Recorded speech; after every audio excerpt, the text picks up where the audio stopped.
এদের পরনের কাপড় হবে আগুনের। এবার তাদের ড্রেস, এই গায়ের জামাটা জানতে পারলাম পরনেটা কেমন হবে। সারাবিলুহুম মিন কাতিরান, জাহান্নামীদের পরনের কাপড় হবে আলকাতরার।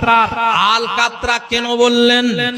আলকাতরা বলার কারণ হলো আলকাতরাতে আপনার আগুন যখন লাগে বেশি প্রজ্বলিত হয় শাস্তি দেওয়ার জন্য। এবার তাদের বেডটা কেমন হবে? ফাল্লাফালাহুম মিন জাহান্নামা মিহাদ, যারা জাহান্নামী হবে তাদের বিছানা হবে আগুনের। ওয়া মিন ফাওকিহিম গাওয়াশ, এবং তাদের ল্যাপ হবে, তাদের ল্যাপ হবে, র‍্যাক হবে, কম্বল হবে, তাদের বেডশিট হবে, বা গায়ে দেওয়ার কাপড়টা হবে আপনার আগুনের। এবার বলছিলাম জাহান্নামীদের আগুনের ড্রেস হবে, আগুনের পোশাক হবে, আগুনের বিছানা হবে, আগুনের আপনার গায়ে ল্যাপ হবে। এবার এইভাবে সে মানে আগুন আর আগুন। আল্লাহ রাব্বুল আলামিন বলছেন ফাল্লাযীনা কাফারু লাহুম মিন ফাওকিহিম যুলালুম মিনান নার, যারা জাহান্নামে যাবে তাদের উপরেও আগুন। ওয়া মিন তাহতিহিম যুলাল, তাদের নিচেও আগুন, তাদের ডানে আগুন, তাদের বামে আগুন। আগুন আর আগুন, আগুন আর আগুন। জাহান্নামে আগুন আর আগুন। বসবে আগুন, ঘুমাবে আগুন, শুবে আগুন, দাঁড়াবে আগুন, সব দিকে আগুন তাকে ঘিরে রাখবে।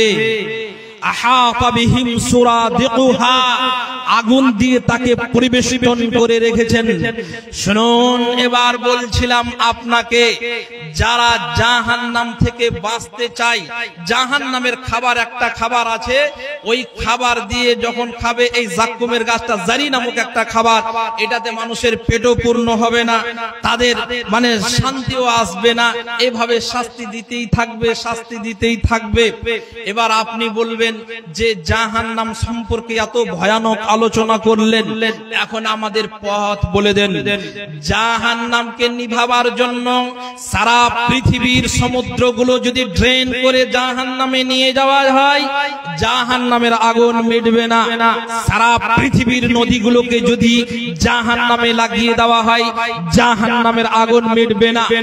জাহান্নামের আগুন মিটবে কেমন করে? শুনুন, রাসূল সাল্লাল্লাহু আলাইহি ওয়াসাল্লাম বলেছেন, লা ইয়ালিজুন নারা রাজুলুন বাকাত মিন খাশিয়াতিল্লাহ, ওই নারী পুরুষ জাহান্নামে যাবে না, ওই নারী পুরুষ জাহান্নামে যাবে না, ওই নারী পুরুষ জাহান্নামে যাবে না। কে? কি কোয়ালিটি তাদের, কি গুণ থাকতে হবে? বাকা মিন খাশিয়াতিল্লাহ, যারা আল্লাহর ভয়ে চোখের পানি ফেলেছে, যারা আল্লাহকে ভয় করে রাতের বেলায় যখন সারা পৃথিবীর মানুষ ঘুমিয়ে, তখন সে মসজিদে গিয়ে আল্লাহর সামনে জাহান্নামের বর্ণনাগুলো স্মরণ করে, জাহান্নামের কথা শুনে সে এক পর্যায়ে চোখের পানি ফেলে দিয়েছে। যখন কাঁদতে কাঁদতে এক ফোঁটা যখন পানি পড়ে গিয়েছে তার চোখ থেকে, এই চোখের পানির মূল্যটা, এই চোখের বিন্দুটা, এই চোখের পানির ড্রপটা কত মূল্য। আল্লাহর নবী বলছেন যে চোখের এক ফোঁটা পানি যা আল্লাহর ভয়ে প্রবাহিত হয়েছে, এই পানিটা জাহান্নামের আগুনকে নিভিয়ে দিবে। এই লোকটা জাহান্নামে যাওয়া কেমন?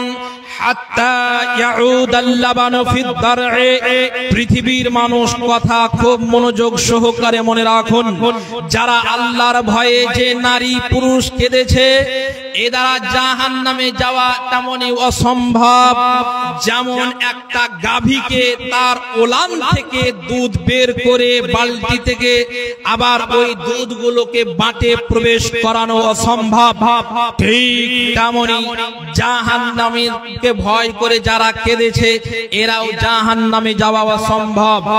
জাহান্নামে ভয় যদি কেঁদে দেন আল্লাহর ভয়ে, জাহান্নামের ভয়ে, তাহলে জাহান্নাম আপনার জন্য হারাম। এবার জাহান্নামের পাপ থেকে আপনি জাহান্নাম থেকে পরিত্রাণ পেতে চান, আপনাকে একটা দোয়া বলে দিচ্ছি, শুনুন। আবু হুরায়রা রাদিয়াল্লাহু তাআলা আনহু বলেন, মাস্তাজারা আবদুম মিনান নার, যে কোন নারী পুরুষ জাহান্নাম থেকে আল্লাহর কাছে দিনে 3 বার অথবা 7 বার এই দোয়াটা বলেছে, আল্লাহুম্মা 3 বার বলতে পারেন অথবা 7 বার বলতে পারেন। যদি আমি আপনি 7 বার অথবা 3 বার বলেনি, তাহলে জাহান্নাম আল্লাহকে দরখাস্ত করবে। জাহান্নাম বলবে, আল্লাহ ইন্না আবদাকা ফুলানান কাদ ইস্তাজারাকা মিন্নি, হে প্রতিপালক, অমুক গ্রামের অমুকের ছেলে আমার কাছ থেকে তোমার কাছে পানাহ চেয়েছে, সে আমার কাছে আসতে চায়নি, ফাজিরহু মিনান নার, আল্লাহ তুমি তাকে পরিত্রাণ দাও।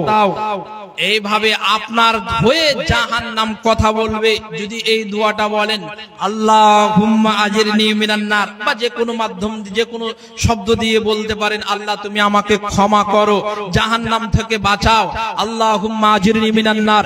মা আপনাকে বলে যাচ্ছি, আপনি প্রত্যেকটা নামাজের সালাম ফেরার আগে দোয়াটা বলবেন, বা বেশি বেশি করে আপনি সালাম ফেরার পরে বলতে পারেন, যে কোনো সময়তে বলতে পারেন, আল্লাহুম্মা আজিরনি মিনান নার। এই দোয়াটা যদি বলেন, জাহান্নাম আপনার হয়ে আল্লাহকে দরখাস্ত করবে। এবার চলুন, এই হাদিসের শেষ অংশে বলা হয়েছে, মান সাআলাল্লাহ আল জান্নাতা সালাসান, যে নারী পুরুষ দিনে 3 বার আল্লাহর কাছে জান্নাত চাইলো বা 7 বার চাইলো, 7 বার অথবা 3 বার কোনো সমস্যা নেই। আর কেউ যদি 3 বার অথবা 7 বার বলে, আল্লাহুম্মা ইন্নী আসআলুকা জান্নাতাল ফিরদাউস, হে আল্লাহ তোমার কাছে আমি জান্নাতুল ফিরদাউস চাই। জান্নাতের যতগুলো কোয়ালিটি আছে, সবচাইতে এ কোয়ালিটির জান্নাত হলো জান্নাতুল ফিরদাউস। এই জিনিসটা চাইতে হবে আল্লাহর কাছে।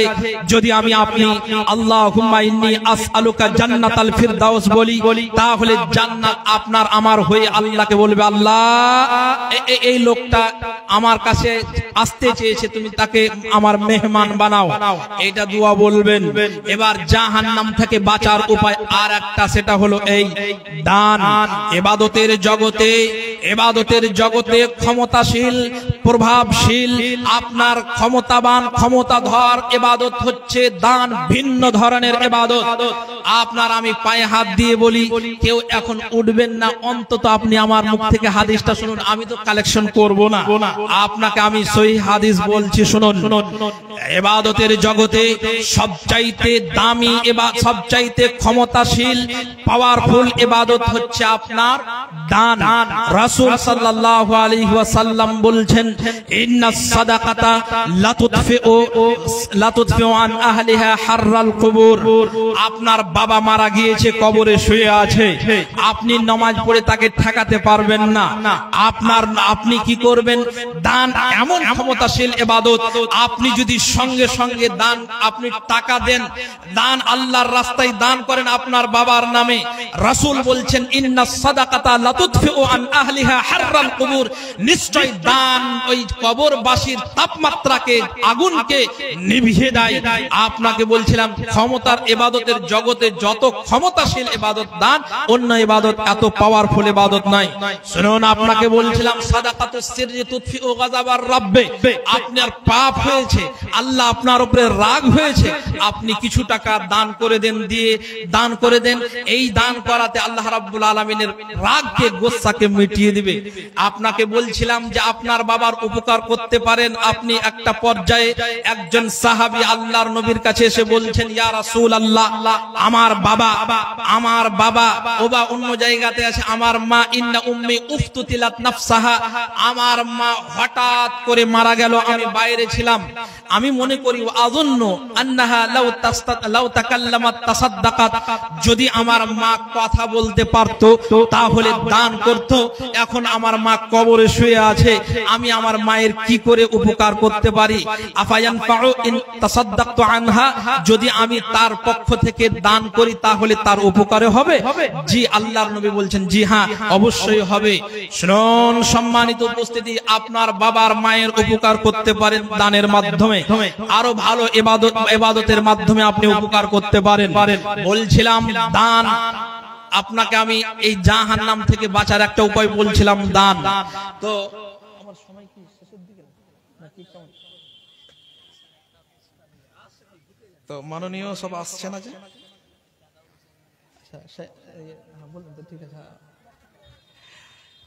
সম্মানিত উপস্থিতি। আচ্ছা, বিরক্ত লাগছিল আপনাদের? জি, ইনশাআল্লাহ শুনুন, এইভাবে হাদিস কোরআন আলোচনা হবে, গাজাল দিয়ে না, আলোচনা হবে কোনো মানে আদা পাদা দিয়ে না, আলোচনা হবে আপনার নিছক হাদিস কোরআন দিয়ে, কাল আল্লাহ কাল আর রাসূল দিয়ে। এটাই হলো আমরা যাই হোক বলছিলাম হাদিস কোরআন থেকে। আমার ইঙ্গিত আসলো আমার সময় এখানে শেষ। আপনাদের আমি বলবো যে আমাদের যখন মরতে হবে আমাদের দুটো জায়গা, একটা জান্নাত আর না হয় জাহান্নাম। আমরা জান্নাতে যেতে চাই না জাহান্নামে যেতে চাই? জান্নাতে। কেউ আবার বলছে জাহান্নামের দিকে বলছে যে জান্নাত। জান্নাত আমাদের একটাই কাম্য, সেটা হলো জান্নাত। জান্নাত আল্লাহ রাব্বুল আলামিন বলছেন ফামান যুহজিহা আনিন নার ওয়া উদখিলাল জান্নাহ, জাহান্নাম থেকে যাকে বাঁচিয়ে দেওয়া হলো, জান্নাতে প্রবেশ করা হলো, সেই লোকটা যাবে কোথায়? ওয়া উদখিলাল জান্নাহ ফাকাদ ফাজ, ওই লোকটা কামিয়াব। বাড়ি গাড়ি এটা কামিয়াবির পথ নয়, আপনার জান্নাত থেকে যখন জান্নাত পেয়ে নেবে এটাই হলো কামিয়াবির পথ। সম্মানিত উপস্থিতি, বলছিলাম আপনার সামনে আমি একটা বলছিলাম যে অনেকেই তো অনেকের নামে দান নাই। আমি আজকে মৃত্যু বাবার নামে সুন্নাহ পদ্ধতি দিয়ে আপনাকে দোয়া দিয়ে যাব, আর মা বাবার নামে যারা মারা গিয়েছে অসুস্থ আছে,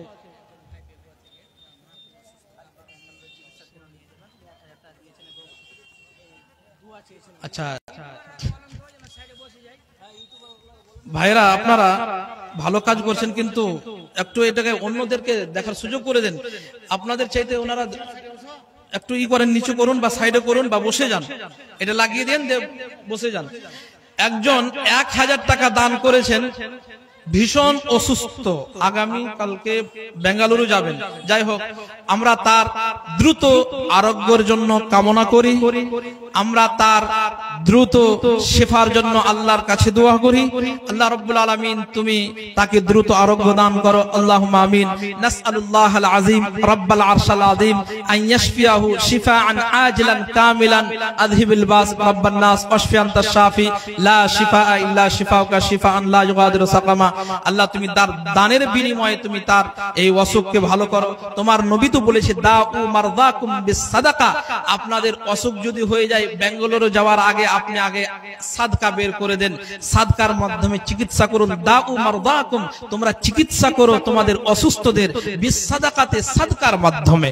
সম্মানিত উপস্থিতি, তাহলে দান বলছিলাম এটা একটা বিষয় আলাদা, যে দান একটা ক্ষমতাশীল ইবাদত। আল্লাহর ওয়াস্তে আমি বলছিলাম যে মা বাবার নামে 1000 2000 করে কেউ দিতে পারবে না। যে আপনি চিন্তা করুন তো, আল্লাহ রাব্বুল আলামিন কোরআন মাজিদে বলছেন হাল আতা আলাল ইনসানি হিনুম মিনাদ দাহর লাম ইয়াকুন শাইয়াম মাযকুরা। এমন একটা মানুষের কি সময় আসেনি যখন সে কিছু বলে গণ্য ছিল না? আপনি কিছুই ছিলেন না, মানে আপনি ভবিষ্যৎ মানে আপনার অতীতের কথা মনে করুন। আপনি যখন আসেন আপনার খাতনা দেওয়া ছিল না, কাপড় ছিল না, আপনি নিজে চলতে ফিরতে পারতেন না। এখন এত বড় হয়েছেন, কামিয়েছেন মা বাবার বিনিময়ে, আর এখন দুনিয়া দেখেছেন যে মা বাবা আপনাকে কষ্ট করে মানুষ করে আজকে তারা কবরে আসে, তাদের উপকার করতে পারবেন? অবশ্যই পারবেন। কিসের মাধ্যমে? দানের মাধ্যমে। আসুন তো দেখি মা বাবার জন্য কে দান করছেন। জি,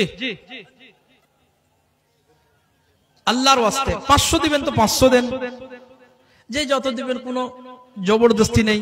আর যদি নাই দেন মনে করেন তাহলে মাশাআল্লাহ আদায়ের জন্য আছেন, উনাকেই দিবেন। আলহামদুলিল্লাহ, আল্লাহ যাক ইজ্জত বাঁচিয়েছে, আল্লাহ রাব্বুল আলামিন তার দানকে কবুল করো, আমিন। আল্লাহুম্মা সাল্লি আলাইহি ওয়া বারিক আলাইহি। আল্লাহ তার মা বাবাকে মারা গেছে নাকি, আল্লাহ তুমি তাদেরকে ক্ষমা করো, তাদের উপরে রহম করো, আল্লাহ তুমি তাদের কবরকে প্রশস্ত করো, আল্লাহুম্মা আমিন। হে আল্লাহ, যারাই যে পরিমাণে দান করছে করবে, আল্লাহ তুমি তাদের মনের বাসনা কামনা পূরণ করো, আল্লাহ তুমি তাদের যারা মা বাবা মারা গেছে তাদের ক্ষমা করো, তাদের উপরে রহম করো, আল্লাহুম্মা আমিন। আচ্ছা যাই হোক, আল্লাহ তুমি তাদেরকে সুস্থতা রাখো, আল্লাহুম্মা আমিন। যাক, আল্লাহ কবুল করো, আল্লাহ তুমি তাকে আরোগ্য দান করো, আল্লাহুম্মা সাল্লি আলাইকুম ওয়া বারিক আলাইকুম। اللهم صل عليكم وبارك عليكم اللهم اغفر لهم وارحمهم وعافهم واعف عنهم واكرم نزلهم ووسع مدخلهم واغسلهم بالماء والثلج والبرد ونقهم من الذنوب والخطايا كما ينقى الثوب الابيض من الدنس وابدلهم دارا خيرا من دارهم واهلا خيرا من اهلهم وزوجا خيرا من زوجهم وادخلهم الجنه واعيذهم من عذاب القبر وعذاب النار যাই হোক আমি এখান থেকে ফোন পে কাকে দেবে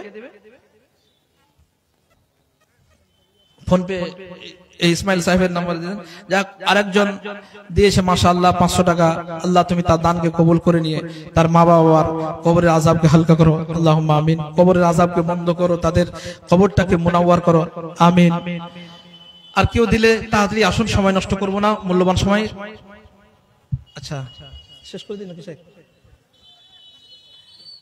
আচ্ছা যাই হোক আমি এখান থেকে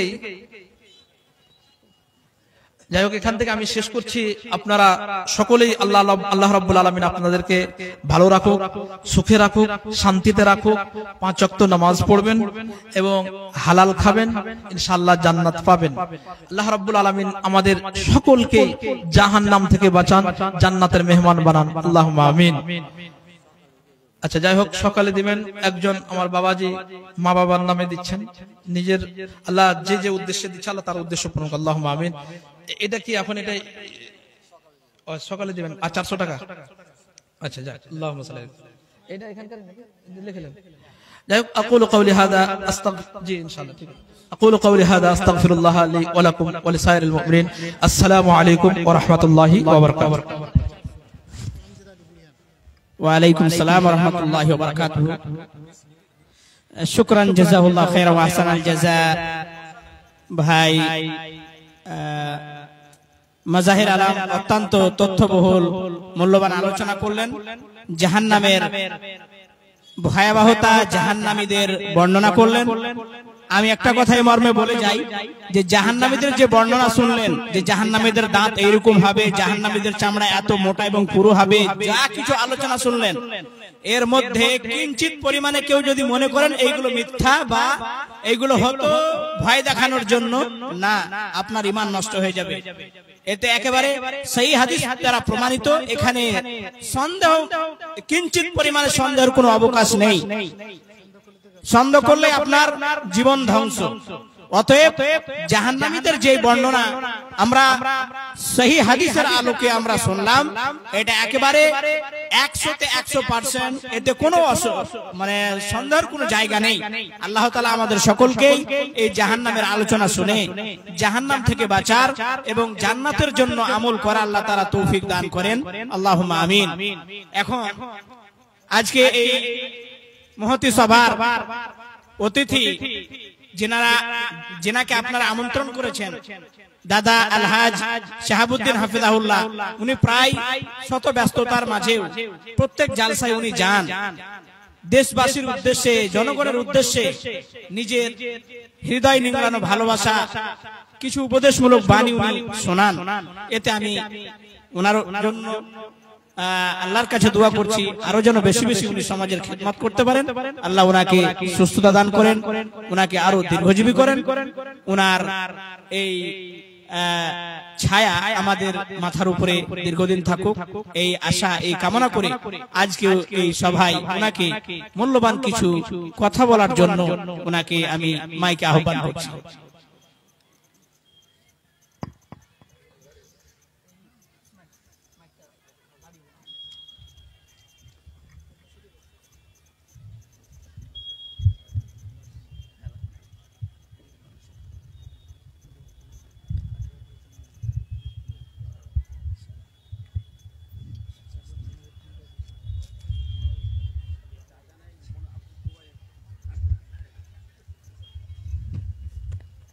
ঠিক আছে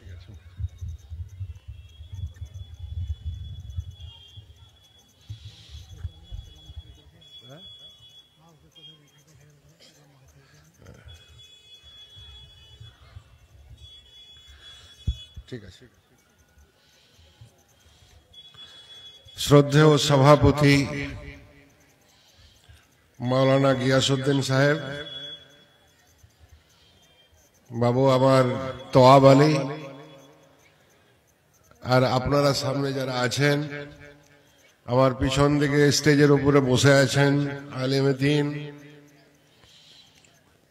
সবাইকে আমার আন্তরিক আসসালামু আলাইকুম ওয়া রাহমাতুল্লাহি ওয়া বারাকাতুহু। আমার হাদিস এবং কোরআনের উপরে অত অভিজ্ঞতা নেই, আপনাদের দোয়ায় দু চারটা শিক্ষার উপরে কথা বলি। আর জালসায় শিক্ষা প্রতিষ্ঠান থাকলে, মাদ্রাসা বা স্কুল, এই জালসাতে আমি বিশেষ করে যাই, কারণ আমরা সমাজের সব থেকে অবহেলিত, পিছন দিকে বসার লোক, শিক্ষার দিকে এগিয়ে যেতে চায় না। এই জন্যই একটু বেশি বেশি যেতে চাই। আমাদের লোক কেন পিছন দিকে থাকবে, শিক্ষার আগে কেন যাবে না? যাই হোক, আমি আজ থেকে 268 বছর আগে নবাব সিরাজউদ্দৌলার যেদিন পতন হয়, কিছু বেঈমান লিডার যেমন মির্জাফর, মিরন, রায়বল্লভ, রাজবল্লভ, অমিচাঁদ, জগৎ শেঠ, এরা বেঈমানি করলো নবাব সিরাজউদ্দৌলার সাথে। যেদিন পরাধীন হলাম, তারপরে এই বাংলায় শিক্ষা প্রতিষ্ঠান ইংরেজ লর্ড ক্লাইভ তার পরের দিন থেকে শিক্ষাটাকে ধ্বংস করতে শুরু করলো ভারতবাসীর কাছে। ওই সময়ে ইতিহাসকার লিখছে প্রায় 1.5 লক্ষ মাদ্রাসা মক্তবকে ভেঙেছিল। তখন মানুষের মানে জনসংখ্যা কম ছিল, তারপরেও বাংলা, বিহার, উড়িষ্যা এর মধ্যে 1.5 লক্ষ মাদ্রাসা মক্তবকে ধ্বংস করল। ওই যে তখন থেকে আমরা শিক্ষায় পিছন দিকে আসতে শুরু করলাম, এখন পর্যন্ত আগাতে যাচ্ছি না। আর শিক্ষা হচ্ছে প্রতিটা মানুষের মেরুদণ্ড। শিক্ষায় আনে চেতনা, শিক্ষায় আনে বিপ্লব। তো যদি আমার ভিতরে বিপ্লব তৈরি করতে হয়, তাহলে শিক্ষার দিকে যেতে হবে। এবং শিক্ষার দিকে যদি যেতে হয়, তাহলে ছেলে আর মেয়ে, বাবু, ছেলে আর মেয়ে সবাইকে পড়তে হবে। যখন আমরা সবাই শিক্ষার দিকে এগিয়ে যাব, তা আমাদের মধ্যে থেকে যে কুসংস্কার গুলো আছে, যে খারাপ জিনিসগুলো আছে, ও অটোমেটিক বেরিয়ে যাবে। মাওলানা সাহেব তাকরীর করছিলেন, জাহান্নাম আপনার কাছ থেকে দূরে তখন সরবে যখন জান্নাতের লেগে আপনি আল্লাহর কাছে দোয়া করবেন। যদি আপনি দোয়া না করেন, তো আপনাকে এইভাবে তো জান্নাত দিবে না আল্লাহ। তার জন্য নামাজ পড়তে হবে 5 ওয়াক্ত সময়ে সময়ে। তার জন্য তাহাজ্জুদও অনেকে পড়ে, আল্লাহর কাছে কান্নাকাটি করে। তো যে যেভাবে কান্নাকাটি করবে, সে সেরকম ভাবে পাবে।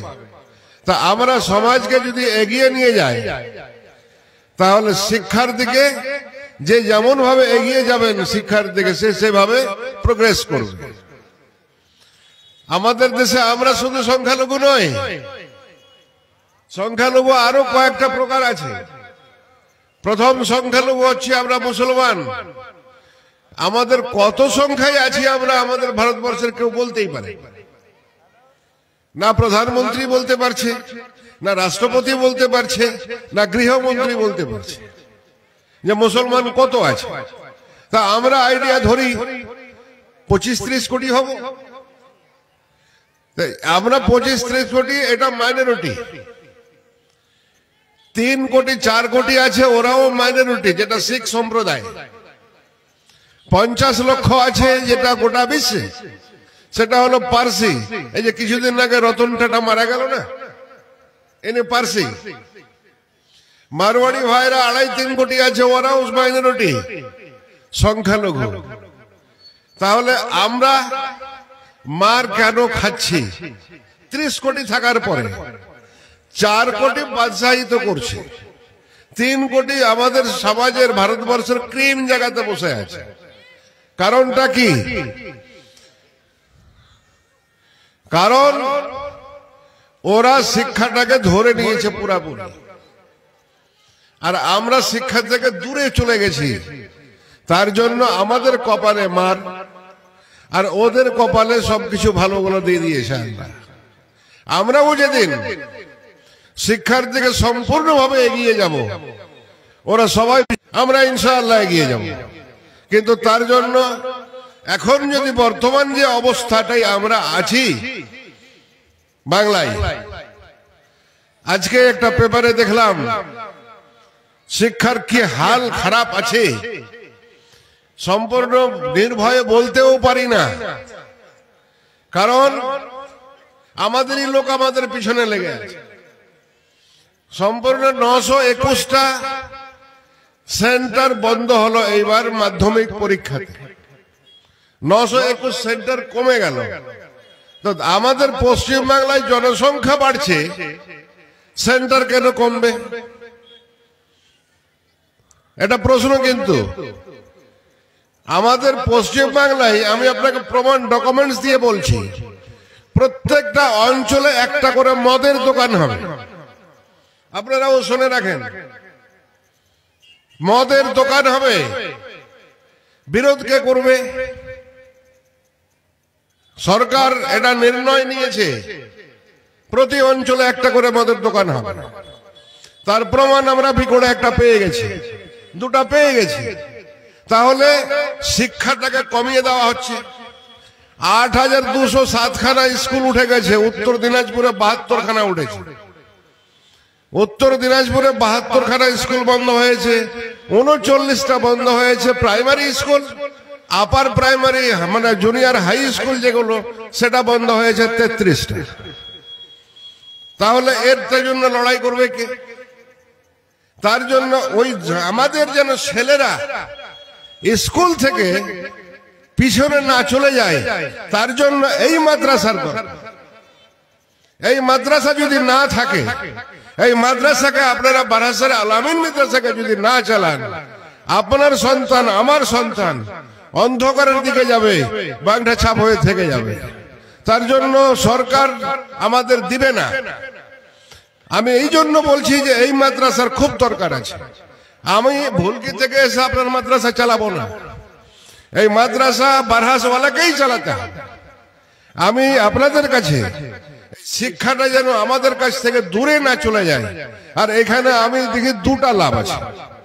আমার দুনিয়ার শিক্ষাটাও পেয়ে যাচ্ছে ছেলেরা, তার সাথে সাথে দিনের শিক্ষাটাও পেয়ে যাচ্ছে। আমরা দুনিয়াটাতে যতদিন বেঁচে থাকবো, জান্নাতের নকল করে বেঁচে থাকবো, সুখে শান্তিতে থাকবো, ভালোবাসায় থাকবো, শিকওয়া গেলা থাকবে না। আর যেদিন মারা যাব, সেদিন মারা যাওয়ার পরে যেন জান্নাত আমরা পাই, জান্নাতেও যাব। তা আমার বিনয় নিবেদন আপনাদের কাছে, এই বারহাসওয়ালার কাছে, আপনারা এই মাদ্রাসাগুলোকে তুলেছেন এই জন্য ধ্বংস না হয়। কারণ আমি আমার জীবনে অনেকগুলো মাদ্রাসার সেক্রেটারিকে কেন্দ্র করে, ক্যাশিয়ারকে কেন্দ্র করে মাদ্রাসাকে ধ্বংস হতে দেখেছি।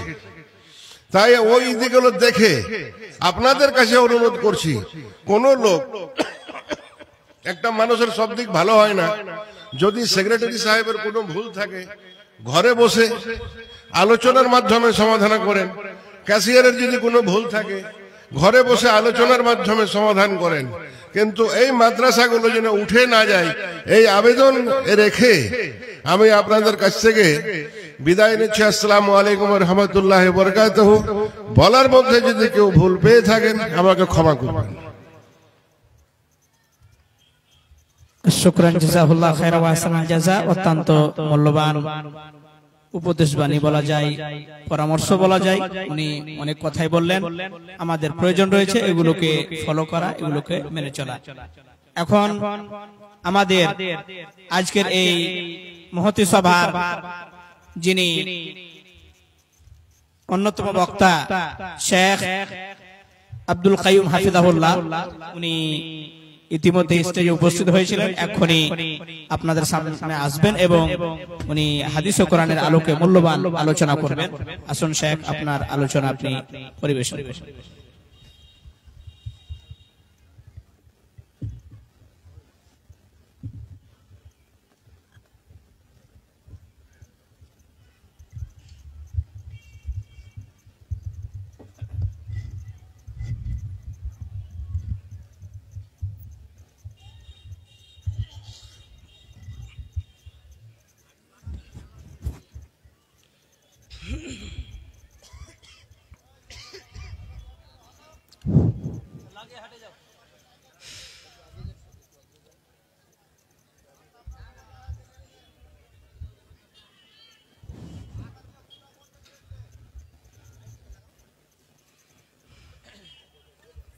আসসালামু আলাইকুম ওয়া রাহমাতুল্লাহি ওয়া বারাকাতুহু। আলহামদুলিল্লাহ নাহমাদুহু ওয়া নাস্তাঈনুহু ওয়া নাস্তাগফিরুহু ওয়া নাউযু বিল্লাহি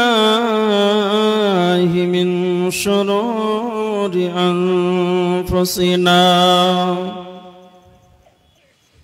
ومن سيئات أعمالنا من يهده الله فلا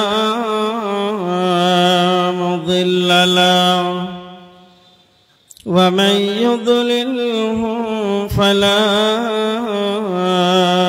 هادي له وأشهد أن محمدا عبده ورسوله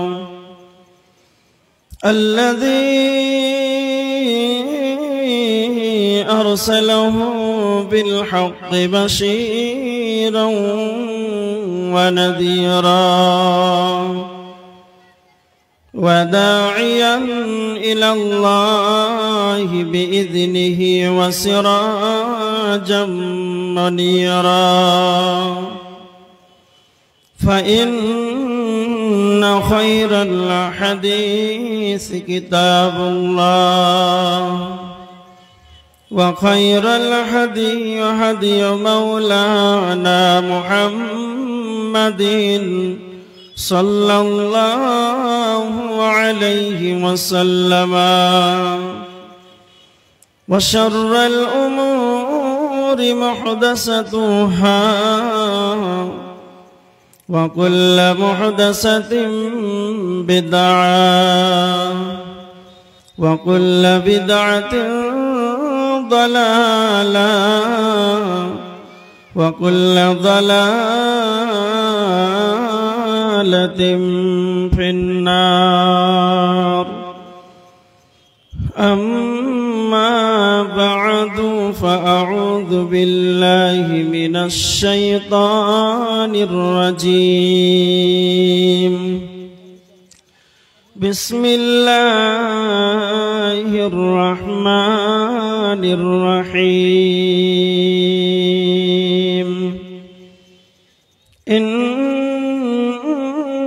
المؤمنون الذين إذا ذكر الله وجلت قلوبهم وإذا تليت عليهم آياته زادتهم إيمانا وعلى ربهم يتوكلون بسم الله الرحمن الرحيم لا يتخذ المؤمنون يتخذون الكافرين أولياء من دون المؤمنين ومن يفعل ذلك فليس من الله في شيء إلا أن تتقوا منهم تقى ويحذركم الله نفسه وإلى الله المصير. عن أنس أن النبي صلى الله عليه وسلم لا يؤمن أحدكم حتى أكون أحب إليه من والده وولده والناس أجمعين.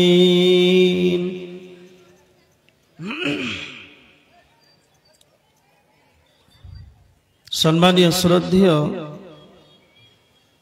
আজকের সভার সভাপতি মহাশয়, স্টেজে উপস্থিত অন্যান্য ওলামা ইকরাম, সামনে উপস্থিত দিনদার ইমানদার পরহেজগার মুসাল্লিন ইকরাম, সমস্ত তারিফ আল্লাহ সুবহানাহু ওয়া তাআলা। তিনি প্রশংসার দাবি রাখেন, তিনি আমাদের হায়াত মৌতের মালিক। তিনি আমাদের প্রশংসার দাবি রাখেন, তিনি একা ছত্রের মালিক।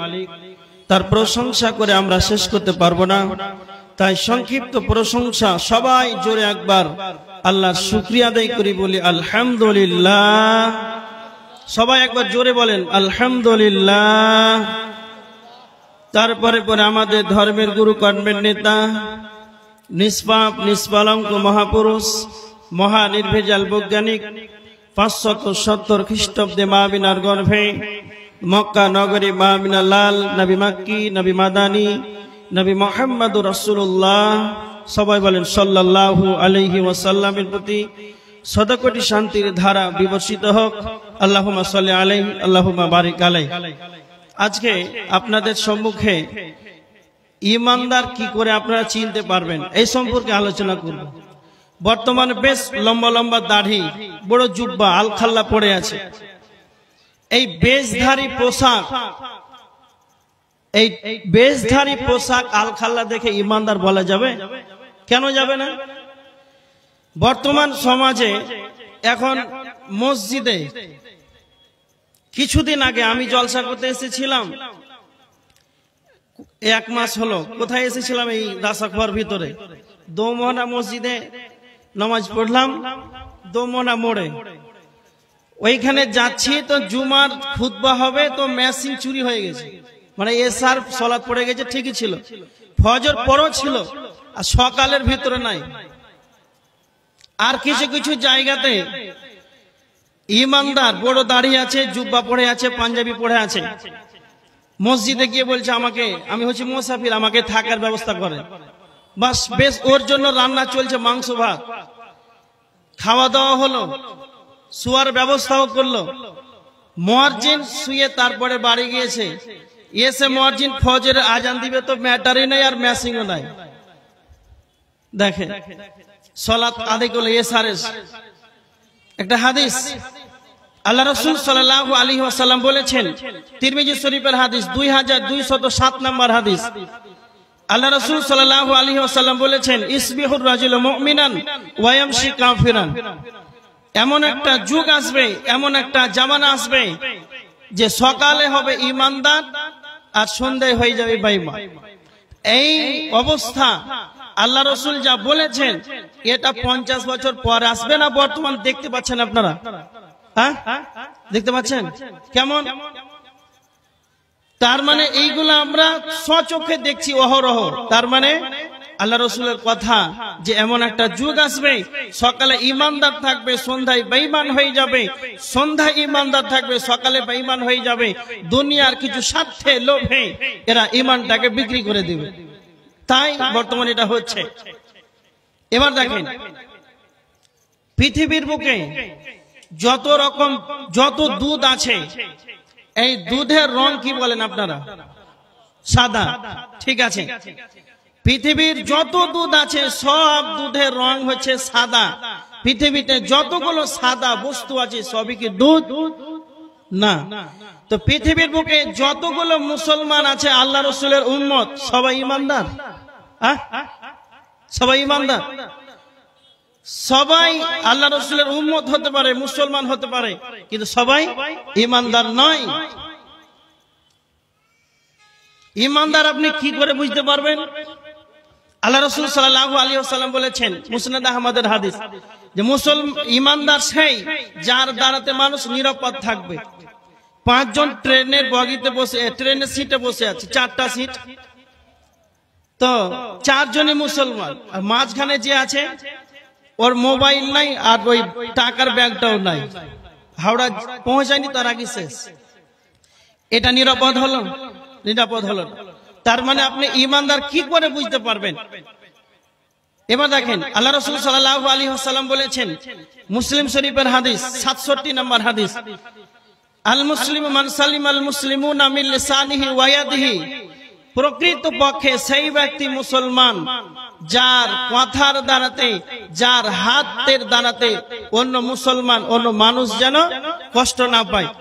এই হাদিসটা আপনি একবার খেয়াল করেন তো, যে প্রকৃত মুসলমান সেই ব্যক্তি যার মুখের দ্বারাতে, যার কথার দ্বারাতে, যার হাতের দ্বারাতে অন্য মুসলমান যেন কষ্ট না পায়। তা আপনি যেই গ্রামে বাস করছেন, আপনার প্রতিবেশী আপনাকে পেয়ে, আপনার প্রতিবেশী হয়ে সে কতটা সুখে আছে নিজে একবার ভাবেন তো। আপনি যে চায়ের দোকানে চা খেতে যান, যেই মসজিদে আপনি সালাত আদায় করেন, সেই মসজিদে সালাত আদায় করেন, তো মুসাল্লি আর ইমাম সাহেব আপনাকে দেখে কতটা সন্তুষ্ট আছে, আপনি নিজে চিন্তা ভাবনা করেন তো। আপনি কি এমন কোন কথা বলেন, এমন কোন হাতে এমন কিছু করেন যা আপনার দ্বারাতে অন্য মানুষ কষ্ট পায়? একবার ভাববেন। আর একটা হাদিস দেখেন, আর একটা হাদিস, হাদিসটা রয়েছে আবু দাউদ শরীফের হাদিস, আবু দাউদ শরীফের হাদিস 4918 নম্বর হাদিস। আল্লাহ রাসূল বলেছেন, আল মুমিনু মিরাতুল মুমিন, এক মুমিন অপর মুমিনের আয়না স্বরূপ। তার মানে কি বুঝতে পারলেন? যখন আপনি আয়নার সম্মুখে দাঁড়াবেন, তো আপনার মুখে কি লেগে আছে, তো আয়না আপনাকে বলবে না তারপরে যে আসবে তাকে বলবে? তা আপনি আয়নার সম্মুখে গেলেন, আপনার ভুল ত্রুটি কি আছে, কোথায় কি লেগে আছে আপনাকে বলবে। তো মুমিন ওই রকম মুমিনের জন্য, এক মুমিন মুমিনের জন্য সে হবে আয়না স্বরূপ। আপনি কি ভুল করলেন, আব্দুল কাইয়ুম আপনাদের জলসাতে এসে কি ভুল করলো আব্দুল কাইয়ুম নিজে জানে না, গোটা রাস্তা খোয়া জানতে পারলো। এইরকম এটা ইমানদারের পরিচিত, এটা বৈশিষ্ট্য নয়। আর কি দেখতে পাবেন? একটা হাদিস শুনেন, হাদিসটা মুসনাদ আহমদের হাদিস। আল্লাহ রাসূল বলেছেন যে আপনি ইমানদার যে কি করে বুঝতে পারবেন? আপনি যখন কোনো ভালো কাজ করবেন, খুব ভালো করে শুনেন এই পয়েন্টটা, আপনি যখন কোনো ভালো কাজ করবেন তখন আপনি নিজেকে শান্তি পাবেন। যখন আপনি ভালো কাজ করবেন, সালাত আদায় করবেন, হজ করবেন, যাকাত করবেন, মানুষকে, অসহায় মানুষকে সাহায্য করবেন, কোন জায়গাতে, যে কোনো জায়গাতে মানুষ বিপদে পড়েছে সেখানে আপনি সেই বিপদ থেকে উদ্ধার করবেন, যতগুলো ভালো কাজ আছে, যখন আপনি ভালো কাজ করবেন নিজেকে আনন্দ পাবেন। মুমিন সেই ব্যক্তি যখন সে খারাপ কাজ করবে তখন তার মনটা মলিন হয়ে যাবে, ভারাক্রান্ত হয়ে যাবে। এবার দেখেন আল্লাহর নবী কি বলেছেন, মুমিন ইমানদারকে কি করে চেনা যাবে? বুখারী শরীফের 13 নম্বর হাদিস, আল্লাহর নবী বলেছেন, হযরত আনাস রাদিয়াল্লাহু তাআলা আনহু তিনি বর্ণনা করেছেন, আল্লাহর নবী বলেছেন, লা ইউমিনু আহাদুকুম হাত্তা ইউহিব্বা লিআখিহি মা তুহিব্বু লিনাফসিহি ইমানদার সেই ব্যক্তি নিজে যেটা পছন্দ করবে তার ভাইয়ের জন্য সেটা পছন্দ করবে। ইমানদার যেভাবে নিজের জন্য যেটা পছন্দ করবে তার ভাইয়ের জন্য সেটা পছন্দ করবে, সেই ব্যক্তি হলো ইমানদার। তার মানে এবার আপনি দেখেন, নিজের জন্য যেটা পছন্দ করেছেন আপনার ভাইয়ের জন্য কি সেটা পছন্দ করেছেন?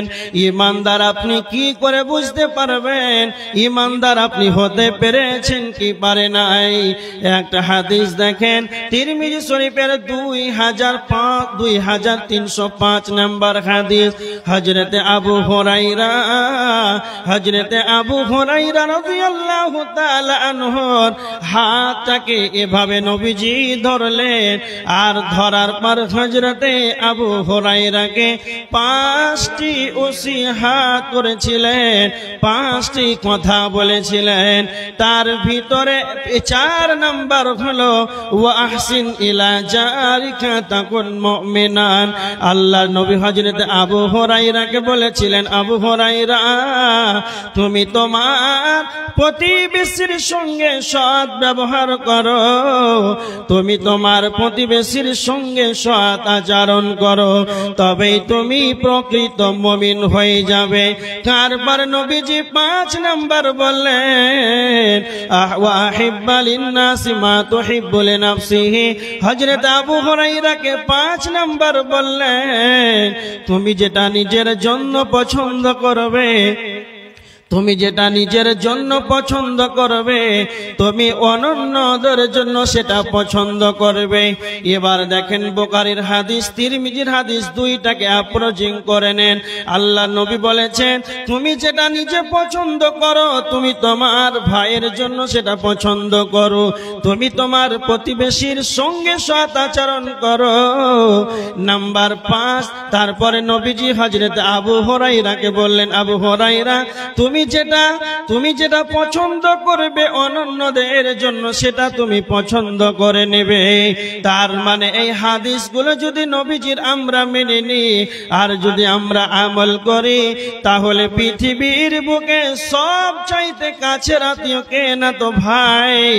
আর এখন বর্তমান সময়ে মানুষ তার নিজের ভাইকে মারছে, কাটছে, কতল করেছে, নিজের ভাইকে যেন খুন করে দিয়েছে, নিজে ভাই যেন রক্তাক্ত যেন ঝামেলা চলছে।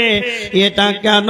নিজের জন্য পছন্দ করে কিন্তু তার আহাল তার অন্য তার ভাইদের জন্য সেটা পছন্দ করে না। তার মানে এই কারণে আমাদের সমাজের ভিতরে ঝামেলা এবং মারপিট রক্তপাত যেন বাড়ছে।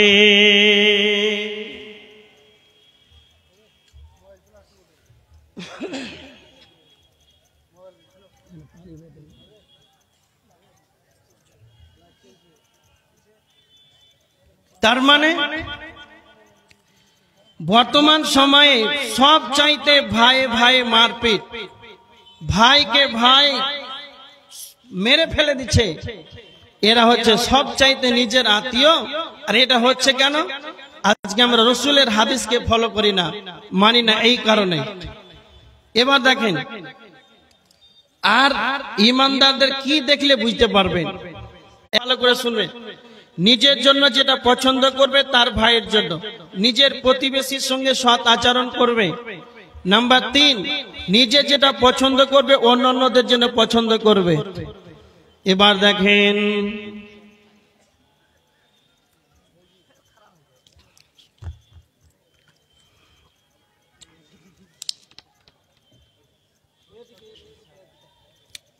আল্লাহ সুবহানাহু ওয়া তাআলা সূরা আল ইমরানের 28 নম্বর আয়াতের ভিতরে আল্লাহ বলেছেন, লা ইয়াত্তাখিযুল মুমিনুনাল কাফিরিনা আউলিয়া মিন দুনিল মুমিনিন। আল্লাহ বলেছেন ইমানদারগণ যেন ইমানদারদের সঙ্গেই যেন বন্ধুত্ব করে, মমিন যেন মমিনের সঙ্গেই যেন বন্ধুত্ব করে, মমিনের জন্য মমিনের সঙ্গেই বন্ধুত্ব পাতাবে, কাফেরদের সঙ্গে নয়। যারা ইমানদার হবে তারা ইমানদারকেই বন্ধু বানাবে, কাফেরদের সঙ্গে বন্ধুত্ব পাতাবে না। যদি কালে আপনি ইমানদারকে বাদ দিয়ে কাফেরের সঙ্গে যদি আপনি বন্ধুত্ব পাতান, তো আমার আল্লাহ বলেছেন ওয়া মান ইয়াফআল যালিকা, যারা এরকমটা করবে, যারা ইমানদারকে বাদ দিয়ে কাফেরদের সঙ্গে বন্ধুত্ব করবে, তো আমার আল্লাহ বলেছেন ফালাইসা মিনাল্লাহ, তাদের সঙ্গে আল্লাহর কোনো সম্পর্ক থাকবে না। ইমানদারদের সঙ্গে ইমানদার বন্ধুত্ব করবে, আর কাফেরদের সঙ্গে বন্ধুত্ব করতে হবে না। কাফেরদের সঙ্গে অন্তরের অন্তরস্থল থেকে মেল হতে হবে না, তাদের সঙ্গে চলাফেরা করা যাবে, কিন্তু তাদেরকে অন্তরের কাছের নিকট আত্মীয় ভাবতে হবে না। তার মানে যারা মুমিন হবে রে, এরা ইমানদারকেই বন্ধু বানাবে।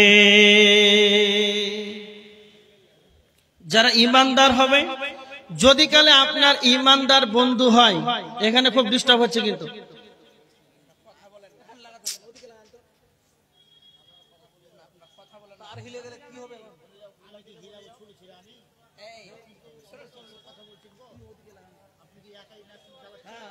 কথা বললেন না, চুপ থাকেন।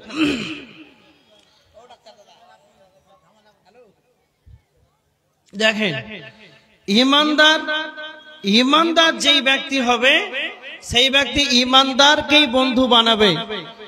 যদি কালে আপনি ইমানদার মুমিনকে বন্ধু বানান, তাহলে আপনার প্রত্যেকটা আমলে সুবিধা হবে।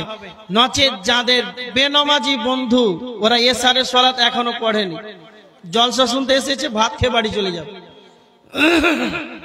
এবার দেখেন ইমানদার আপনি কি করে চিনতে পারবেন, ইমানদারের বৈশিষ্ট্য আল্লাহ সুবহানাহু ওয়া তাআলা বলেছেন সূরা তাহরিমের 6 নম্বর আয়াত, ইয়া আইয়ুহাল্লাযীনা আমানু কু আনফুসাকুম ওয়া আহলিকুম নারা। আল্লাহ বলেছেন, হে ঈমানদারগণ, তোমরা নিজে জাহান্নাম থেকে বাঁচো এবং তুমি তোমার আহাল পরিবারকে জাহান্নাম থেকে বাঁচাও। তার মানে আপনি কি বুঝতে পারলেন, ইমানদার যে হবে সে নিজে জাহান্নাম থেকে বাঁচবে এবং তার আহাল পরিবারকে জাহান্নাম থেকে বাঁচাবে। আপনারা কতজন আপনারা নিজের ছেলে মেয়েদেরকে জাহান্নাম থেকে বাঁচান, কতজন নামাজের কথা বলেন, কতগুলো দিনের শিক্ষা দেন। এবার দেখেন আজকে আমাদের সমাজের ভিতরে যারা হাজী সাহেব 60-70 বছরের বার্ধক্য মানুষ, ঠান্ডা কনকনে শীতের রাত্রি, গভীর রজনীতে রাত 3টার সময় উঠে যায়। রাত 3টার সময় কনকনে ঠান্ডা পানিতে উজু করে মসজিদে গিয়ে মুসাল্লায় সালাত আরম্ভ করে দেয়, সালাত আদায় করে তাহাজ্জুদের। আবার ফজরের যখন আজান হয়, তখন ফজরের সালাতের আগে 2 রাকাত সুন্নাত আদায় করে।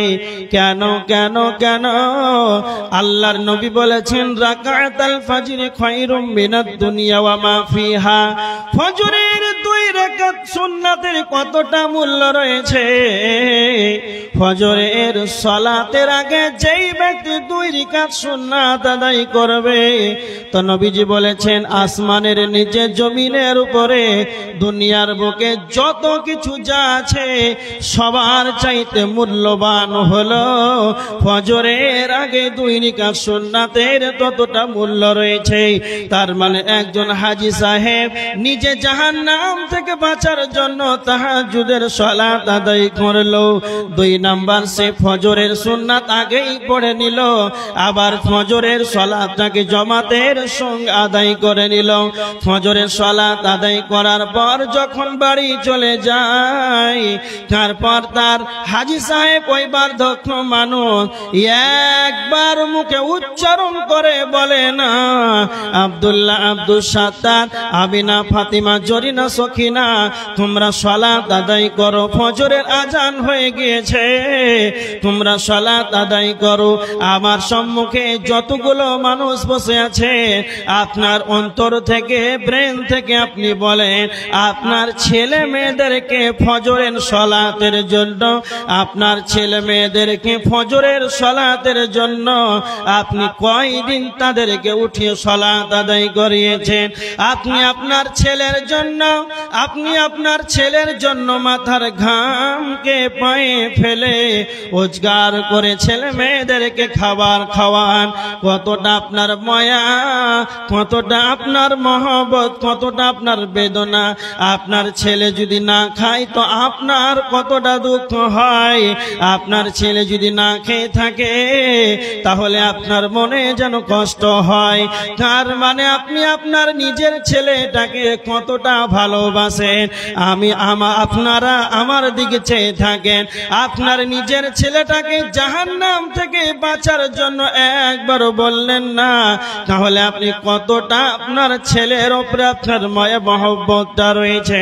তার মানে নিজে জাহান্নাম থেকে বাঁচার জন্য তাহাজ্জুদ আদায় করলো, ফজরের সালাতটাকে জামাতের সঙ্গে আদায় করলো, আর নিজের ছেলে মেয়েদেরকে একবার মুখে উচ্চারণ করে বলল না, আব্দুল্লাহ বেটা ওর সালাত আদায় কর, তো নিজে জাহান্নাম থেকে বেঁচে তার আহালকে জাহান্নামের দিকে ঠেলে দিল।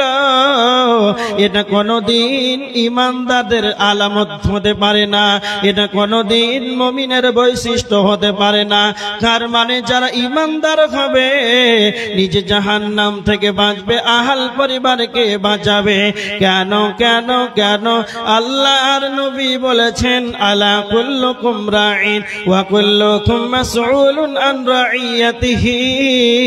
আল্লাহর নবী বলেছেন, বুখারীর হাদিস, প্রত্যেকেই নিজ নিজ দায়িত্বশীল। কাল কিয়ামতের ময়দানে আপন আপন দায়িত্ব সম্পর্কে জিজ্ঞাসিত করা হবে।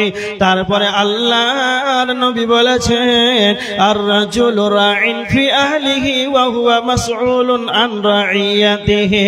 আল্লাহর নবী বলেছেন, তুমি তোমার আহাল পরিবারের অভিভাবক। আপনি ছেলে, আপনার 5টা ছেলে রয়েছে, 3টা মেয়ে রয়েছে, 8 জন। আপনার একজন স্ত্রী রয়েছে, এই 9 জন আপনার অধীনস্থ রয়েছে।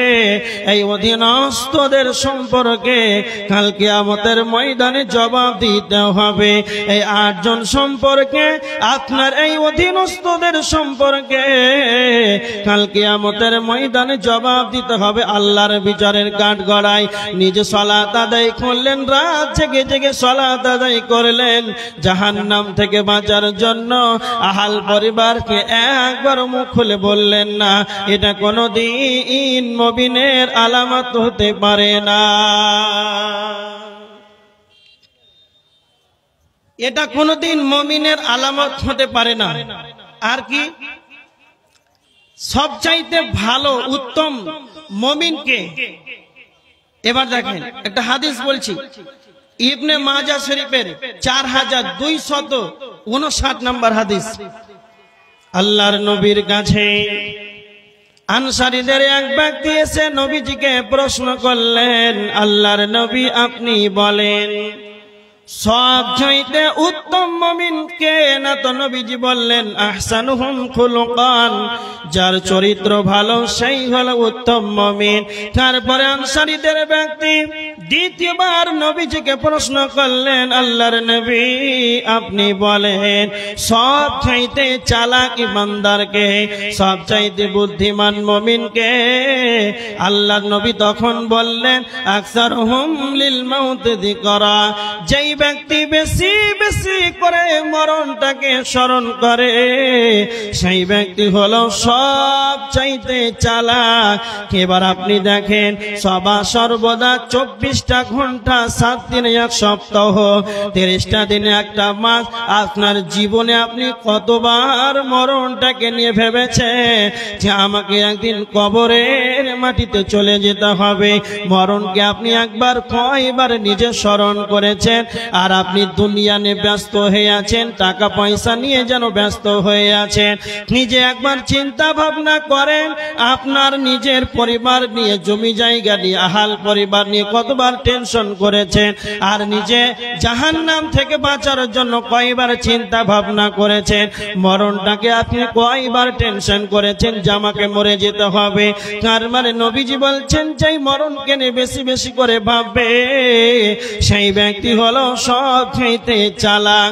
তার মানে আর এক হাদিস দেখেন, তিরমিজি শরীফের হাদিস 2307 নম্বর হাদিস, হযরত আবু হুরায়রা রাদিয়াল্লাহু তাআলা আনহু তিনি বর্ণনা করেছেন, আল্লাহর নবী বলেছেন আকসিরু যিকরা, তোমরা বেশি বেশি করে মরণকে স্মরণ করো।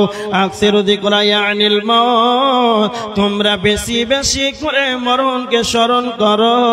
আল্লাহর নবী কেন মরণকে বেশি বেশি করে স্মরণ করার কথা বললেন? নবীজি কেন বেশি বেশি করে মরণকে স্মরণ করার কথা বললেন? আল্লাহর নবী হাদিসের শেষ অংশে বলেছেন, হাদিমিল লাযযাত, মরণ এমন একটা সাবজেক্ট, মরণ এমন একটা বস্তু যা পৃথিবীর যতগুলো মজা স্বাদ আছে, পৃথিবীর যত চাকচিক্যন ঐশ্বর্যবাণী মজা আছে, সমস্ত মজা, পৃথিবীর যত স্বাদ আছে, সমস্ত স্বাদকে ধ্বংস করে দেয়, সেটাই হলো মওত। তার মানে আল্লাহ রাসূল বলেন সব চাইতে চালাক কে? না তো যে বেশি মরণকে স্মরণ করে। আল্লাহ নবী তারপরে একটা হাদিসে বলেছেন, যেই ব্যক্তি বেশি করে মরণকে স্মরণ করবে দুনিয়ার সব স্বাদ ধ্বংস হয়ে যাবে। এবার দেখেন, পৃথিবীর যতগুলো মজা আছে সব ধ্বংস হয়ে যাবে। আপনি কি বুঝতে পারলেন? আল্লাহর নবী বললেন জাহাদিমিল লাযযাত, দুনিয়ার যত মজা, সমস্ত মজা যেন ধ্বংস হয়ে যাবে। এবার দেখেন, সমস্ত পৃথিবীর মজা ধ্বংস হয়ে যাবে। তার মানে যখনই আপনি বেশি বেশি করে মরণকে স্মরণ করবেন, তখন পৃথিবী ভালো লাগবে না, পৃথিবী মজা লাগবে না, তখন আপনার ইবাদতে বেশি যখন মনোযোগী হবে। এবার দেখেন হারিস বিন মালিককে নবীজি বলছেন, হারিস বিন মালিক তুমি বলো, তুমি নিজেকে প্রকৃত পক্ষে তোমার সকাল বেলাটা কিভাবে কেটেছে? হারিস বিন মালিক বলছেন, আমার সকাল বেলাটা ইমানদার মুমিন হিসাবে কেটেছে। নবীজি বলছেন, হারিস বিন মালিক তুমি বলো, তুমি যে নিজেকে প্রকৃত মুমিন দাবি করলে, এই কথার হাকিকাত কি আছে? এই কথার সত্যতা কি লুকিয়ে আছে বলো? তুমি নিজেকে কেন প্রকৃত মুমিন দাবি করেছো? তখন হারিস বিন মালিক তিনটা কথা বললেন। এক নাম্বার বললেন, আমার পৃথিবী যেন ভালো লাগে না, পৃথিবীর আমাকে চাকচিক্যন ঐশ্বর্যবাণীর মজা যেন আমাকে ভালো লাগে না। দুই নাম্বার, আমি দিনের সময় আমি যেন সিয়াম পালন করি, আর সিয়াম পালন করা অবস্থায় আমি সারাদিন যেন পিপাসার্থ অবস্থায় কাটাই। তার মানে তারপরে তিন নাম্বার বললে, আমি রাত্রিতে বেশি বেশি করে ইবাদত করি, আর আমি রাত্রিতে বেশি বেশি করে ইবাদত করে আমি বেশিরভাগ রাতটাকে যেন ইবাদতের মাধ্যমে কাটিয়ে দিই। এই জন্য আমি প্রকৃত মুমিন হিসাবে নিজেকে দাবি করেছি। এবার দেখেন, আপনি নিজেকে প্রকৃত মুমিন কেন দাবি করেছে? আপনি সারা রাত যেন রাত্রিতে ঘুমিয়ে ঘুমিয়ে কাটান।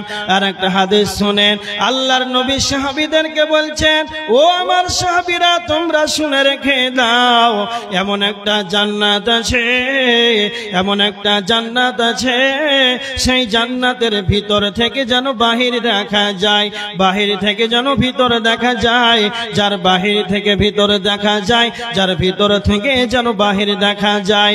সাহাবীরা বললেন, আল্লাহর নবী কি এমন আমল করলে এত সুন্দর দামি জান্নাতে যাওয়া যাবে? আল্লাহর নবী তিনটা আমলের কথা বললেন। এক নাম্বার হলো লিমান আতাবাল কালাম ওয়া আদামাস সিয়াম ওয়া সাল্লা বিল লাইলি ওয়ান নাস নিয়াম।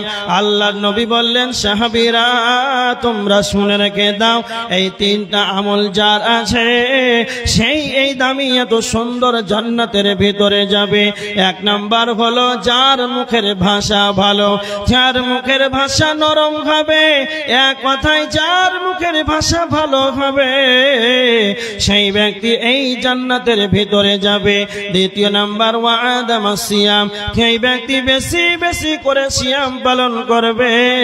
কেমন বেশি বেশি করে সিয়াম পালন করবে? ফরজ সিয়াম পালন করার পরেও যেন নফল সিয়াম গুলো যেন অন্যান্য মাসে বেশি বেশি করে আদায় করবে। নাম্বার 3 নবীজি বলেছেন ওয়া সাল্লা বিল লাইলি ওয়ান নাস নিয়াম, মানুষ রাত্রিতে যখন ঘুমিয়ে যাবে, মানুষ যখন ঘুমিয়ে যায় তখন বেশি বেশি করে সালাত আদায় করে। তার মানে মানুষ যখনই ঘুমিয়ে যায় মানুষ সালাত আদায় করবে। যে ব্যক্তি নীরব হয়ে আছে রাত 2টার সময় 3টার সময় সারা গ্রামবাসী যেন বারহাসির গ্রামবাসী যেন সারা গ্রাম যেন ঘুমায়, সেই সময় আপনি রাত 2টার সময় ঠান্ডা পানিতে ওযু করে একই মসজিদে চলে গেলেন আর সেই জায়গা থেকে তাহাজ্জুদের সালাত আদায় করে আল্লাহর ভয়ে জাহান্নামের ভয়ে যেন চোখে অশ্রু বের করেছেন। আল্লাহ বলেছেন উদউনি আস্তাজিব লাকুম, তোমরা আমাকে ডাকো আমি তোমাদের ডাকে সাড়া দেব।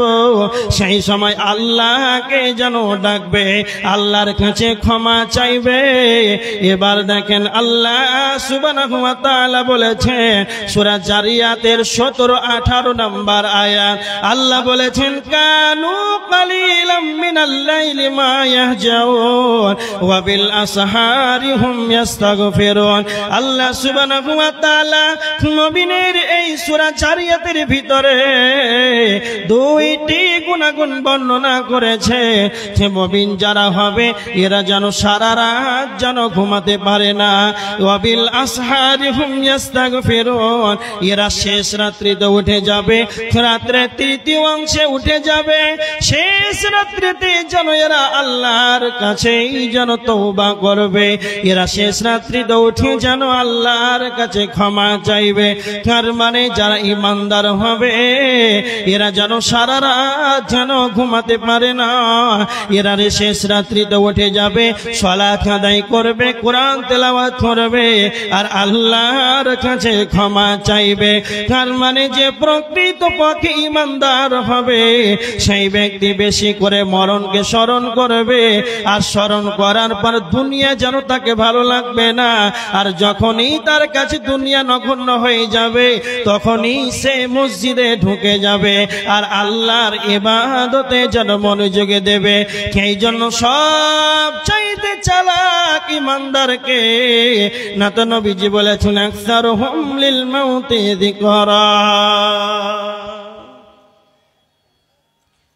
আল্লাহ রাসূল বললেন সব চাইতে চালাক ঈমানদারকে না তো যেই ব্যক্তি বেশি বেশি করে মরণটাকে নিয়ে ভাববে।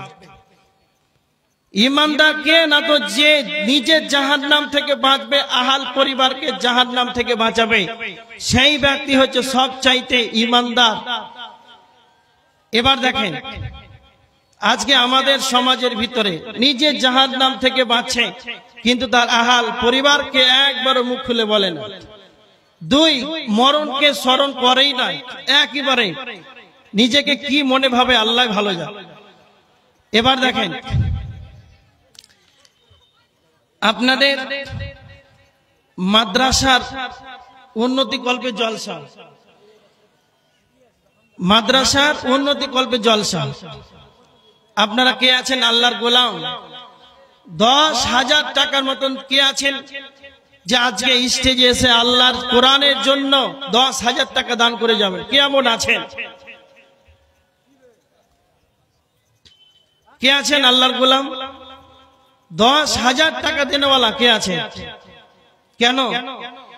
এই মাদ্রাসা মসজিদ এটা হচ্ছে সদকায়ে জারিয়া, যা আপনারা দিবেন মসজিদের জন্য, মাদ্রাসার জন্য, আজকে আপনারা যা দান করবেন এই দান আপনার সদকায়ে জারিয়া হয়ে যাবে।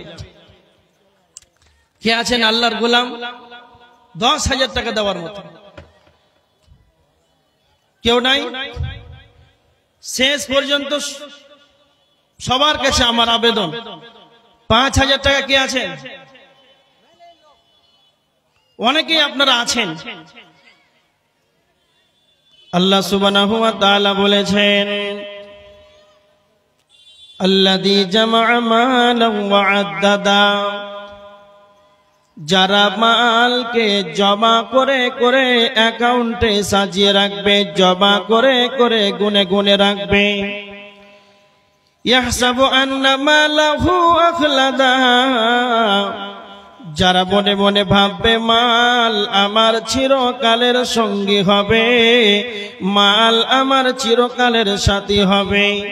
তো আল্লাহ বলছেন কাল্লা, কখনো নয়, লা ইউমবাদান্না ফিল হুতামা, ওয়াচিরেই তাকে হুতামা নামক জাহান্নামে নিক্ষেপ করা হবে, ওয়াচিরেই তাকে হুতামা নামক জাহান্নামে নিক্ষেপ করা হবে।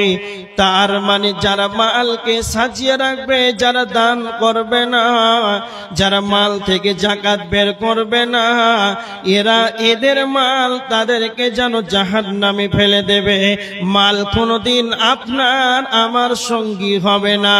নিজের মনে মনে ভাবছেন আমার মাল আমার সঙ্গী হবে, একবার কি আপনার ইতিহাসটা একবার মাথায় আসে না? আপনার একবার মন কি আপনাকে বলে না এই মাল, এই ধন সম্পদ, মাল একদিন ছিল আপনার দাদার, আপনার দাদা মরে যাওয়ার পর হলো আপনার বাবার, আপনার বাবা মারা গেল, আপনার মাল হলো আপনার। যেদিন অধীনস্থে আপনার ছেলে হয়েছে, এই মালের ভাগীদার হয়ে গিয়েছে। যখনই আপনি মারা যাবেন, আপনার ছেলে মালের হ্যান্ডেলটা তার হাতে চলে যাবে। তখন আপনি একবার চিন্তা ভাবনা করলে, যাবি মাদ্রাসায় দান দিব, পশ্চিমকালেও বেটা যদি না দেয় তখন আপনি দিতে পারবেন না। তো আপনি কি আপনার ইতিহাসটা নিজের বিবেকে প্রশ্ন করেন না যে এই মাল একদিন নিজের ছেলে মেয়েতে বিবন্টন করে ভাগ করে নেবে, আমার কি হবে? আমি তো একাই যেন কবরে নীরব করে শুয়ে থাকবো। তারপরেও কেন আপনি মাল খেয়ে জমা করে করে করে গুনে গুনে রাখছেন? যারা মালকে জমা করে গুনে গুনে রাখবে, আল্লাহ সুবহানাহু ওয়া তাআলা বলেছেন তারা হুতামা নামক জাহান্নামে যাবে। হুতামা নামক জাহান্নাম কতটা কঠিন, কতটা কষ্টদায়ক, আল্লাহ বলেছেন নারুল্লাহিল মুকাদা, সেটা হলো আল্লাহর প্রজ্বলিত আগুন, সেটা হলো আল্লাহর জ্বালানীয় আগুন।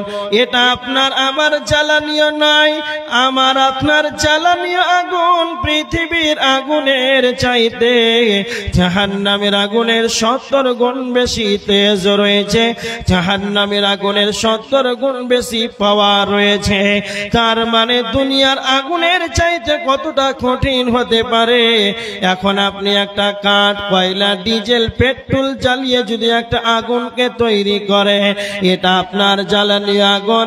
এই আগুনের ভিতরে একটা জীবিত মানুষকে ফেলে দেয়, আর একটা মানুষকে যখনই ফেলে দেওয়া হবে তখন আপনার জ্বালানি আগুনে প্রথমে চামড়া পড়বে, তারপর তার মাংস পড়বে, তারপরে তার হাড়টা পড়বে। কিন্তু জাহান্নামের আগুন, হুতামা নামক জাহান্নামের আগুন এতটাই খতরনাক, এতটা কষ্টদায়ক, পিষ্টকারী সেই জাহান্নাম, যখনই মানুষকে জাহান্নামের ভিতরে যখনই ফেলে দেওয়া হবে, চামড়া যেরকমই পড়বে, তার মাংসটাও সেই রকমই পড়বে, তার হাতটাও সেই রকমই পড়বে। আল্লাহ বলেছেন আল্লাতী তাত্তালিউ আলাল আফিদা, জাহিদাই পর্যন্ত গ্রাস মারবে, আপনার চামড়া যেরকম পড়বে আপনার সেই ফ্যাপসাটাও সেই রকমই পড়বে। এটা হলো আল্লাহর জ্বালানি আগুন, হতাবা নামক জাহান্নামের আগুন। এত কৃষ্টকারী কঠিন জাহান্নামের ভিতরে কারা যাবে না? তো যারা মালকে জমা করে রাখবে, যারা মালকে সাজিয়ে সাজিয়ে রাখবে, এরা এরকম কঠিন জাহান্নামে যাবে। কে আছেন আল্লাহর গোলাম? মাল সব সময় থাকে না ভাই। আল্লাহ আপনাকে দিয়েছেন মাল, এটা আল্লাহ আপনাকে দিয়েছেন, এটা হচ্ছে পরীক্ষা স্বরূপ।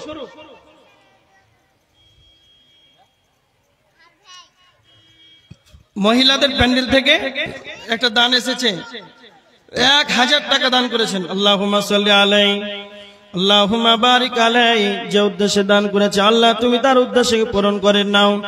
আরেকজন 500 টাকা মহিলাদের প্যান্ডেল থেকে, আল্লাহুম্মা আহলিকা ওয়া মালিকা, আল্লাহ তুমি তার আহল পরিবারে বরকত দাও, তার মালে বরকত দাও। কে আছেন আল্লাহর গোলাম? 5000 টাকা দেনেওয়ালা একজন আছেন? কে আছেন আল্লাহর গোলাম? একজন আছেন 5000 টাকা দেনেওয়ালা। কে আছেন? প্রথমে কে? একজন দাঁড়া হবেন কোরআনের জন্য, ইসলামের জন্য, মাদ্রাসার জন্য 5000 টাকা দিবেন। কে আছেন আল্লাহর গোলাম? কিছুক্ষণ তো আপনাদের সম্মুখে আলোচনা করলাম যে মালকে জমা করে রাখলে এইরকম শাস্তি হবে। আপনারা বুঝতে পারেন না বাংলা ভাষা নাকি? আরেকজন তার বাবা মারা গিয়েছে, 500 টাকা দান করেছেন। আল্লাহ যে উদ্দেশ্যে দান করেছেন আল্লাহ তুমি তার উদ্দেশ্যকে পূরণ করে নাও। আল্লাহুম্মা সাল্লি আলাইহি আল্লাহুম্মা বারিক আলাইহি।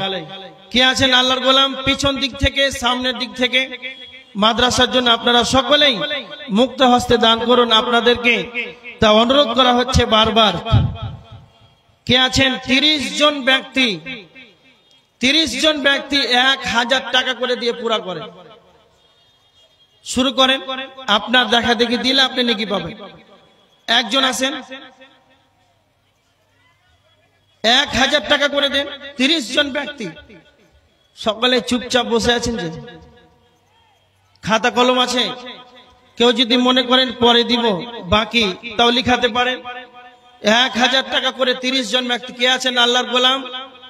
মা বোনদের কাছ থেকে,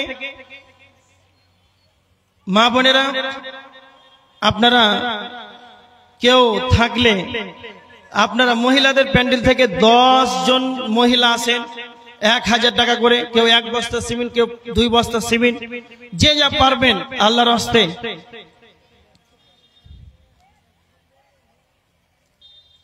একটা উঠেন আল্লাহর গোলাম, একজন তো উঠেন। 1000 টাকা, 1000 টাকা।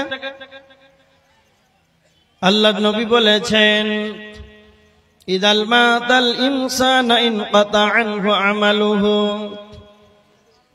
মানুষ যখন মারা যায় তখন তার আমলগুলো বন্ধ হয়ে যায়। 3টি আমল ছাড়া তার ভিতরে একটি হলো সদকায়ে জারিয়া। যেই ব্যক্তি সদকায়ে জারিয়া দান করবে, মসজিদে দান করবে, মাদ্রাসায় দান করবে। আজকে আপনি মাদ্রাসার উন্নয়নের জন্য 1000 টাকা দিবেন, 5000 টাকা দিবেন, দুনিয়া ধ্বংস হয়ে যাবে, দুনিয়া ভেঙে যাবে। তার আগ মুহূর্ত কিয়ামত পর্যন্ত যখন আপনি মারা যাবেন, কবরে একাকী নীরব নগরে শুইতে থাকবেন, সেই সময়ও যেন সেই সদকায়ে জারিয়া কবরে সেই নেকি পেতে থাকবেন। একেই বলা হয় সদকায়ে জারিয়া। কিয়ামত পর্যন্ত আপনি কবরে নীরব নগরে একাই শুয়ে থাকবেন, ছেলে মেয়ে বিবি বাল বাচ্চা সবাই, কেউ তখন আর খেয়াল রাখবে না, ভুলে যাবে। তখন এই মাদ্রাসায় যেটা দান করবেন, এই দানটা আপনার কবরে যতদিন মাদ্রাসায় লেখাপড়া হবে, মাদ্রাসায় যতদিন থাকবে ততদিন আপনার কবরে আপনি শুয়ে শুয়ে তা ভাগ পাবেন। এত বড় অফার। কে আছেন আল্লাহর গোলাম?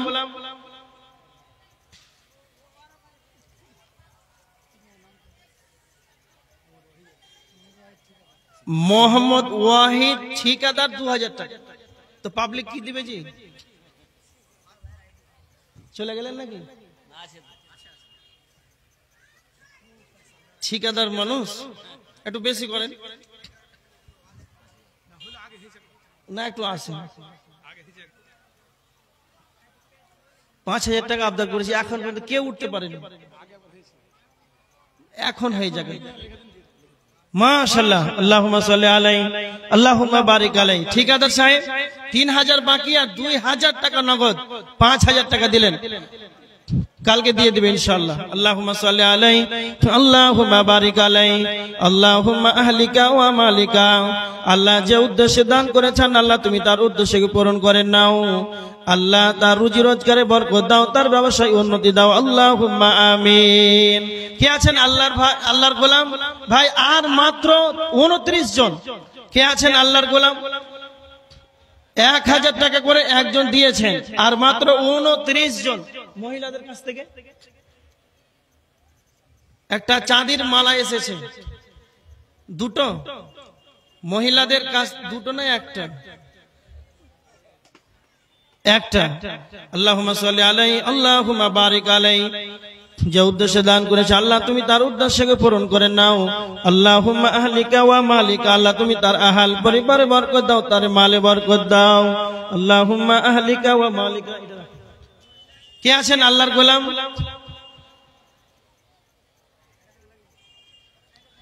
কোচবিহার, আসাম, কোচবিহার একবার জলসা করতে গেলাম, বিশ্বাস করবেন সব চাইতে হাইস্ট দান এসেছে 500 টাকা কোচবিহার। তো ভাবছি সুবহানাল্লাহ, আমাদের দিনাজপুর, মালদা, মুর্শিদ এইগুলোই তো ভালো। তা আপনাদের অবস্থা যেমন হয় কোচবিহারের, তারপর সেকেন্ড পর্যায়ে চলে যাবেন।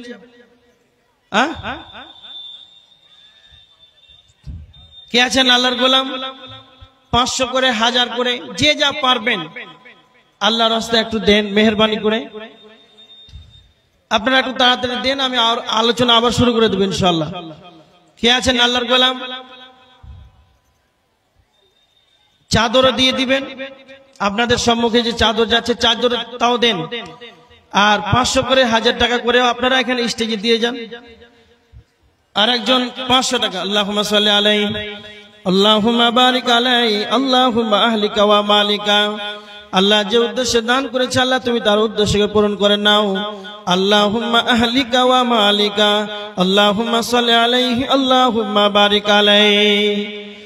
আর কি আছেন ভাই? তাড়াতাড়ি দেন। মহিলাদের কাছে আমার অনুরোধ, মা বোনেরা আপনারা 500 করে, 1000 টাকা করে, কেউ 2 বস্তা সিমেন্ট, কেউ 1 বস্তা সিমেন্ট, যে যা পারবেন আপনারা একটু দেন।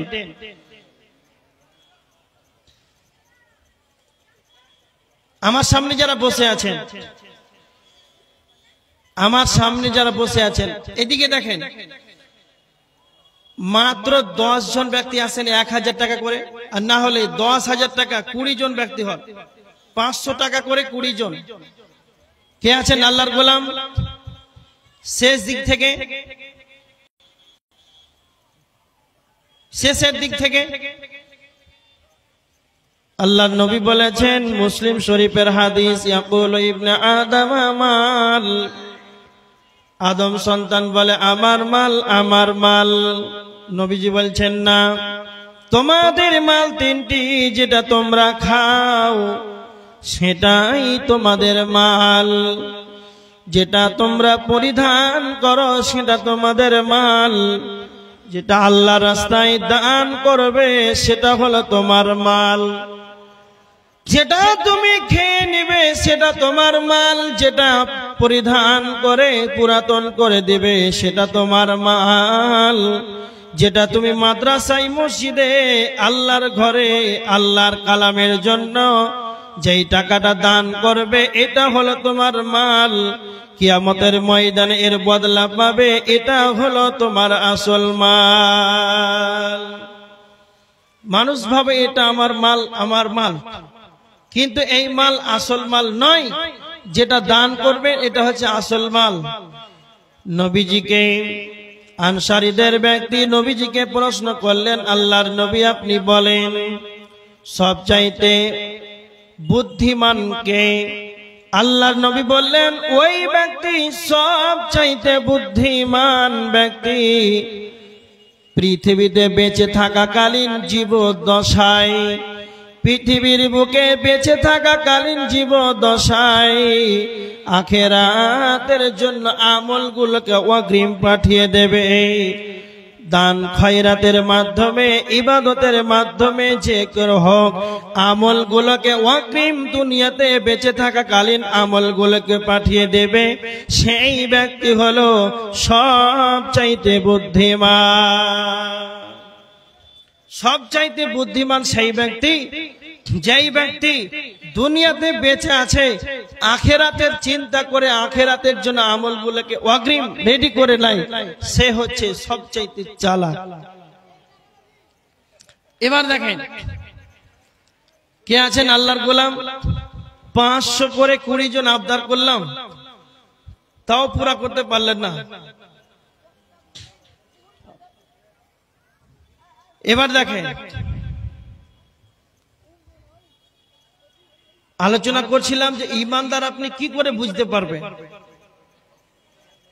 আল্লাহ রাসূল সাল্লাল্লাহু আলাইহি ওয়াসাল্লাম বলেছেন, বুখারীর হাদিস, এদিকে দেখেন, লা ইউমিনু আহাদুকুম হাত্তা আকুনা আহাব্বা ইলাইহি মিন ওয়ালিদিহি ওয়া ওয়ালাদিহি ওয়ান নাসি আজমাইন।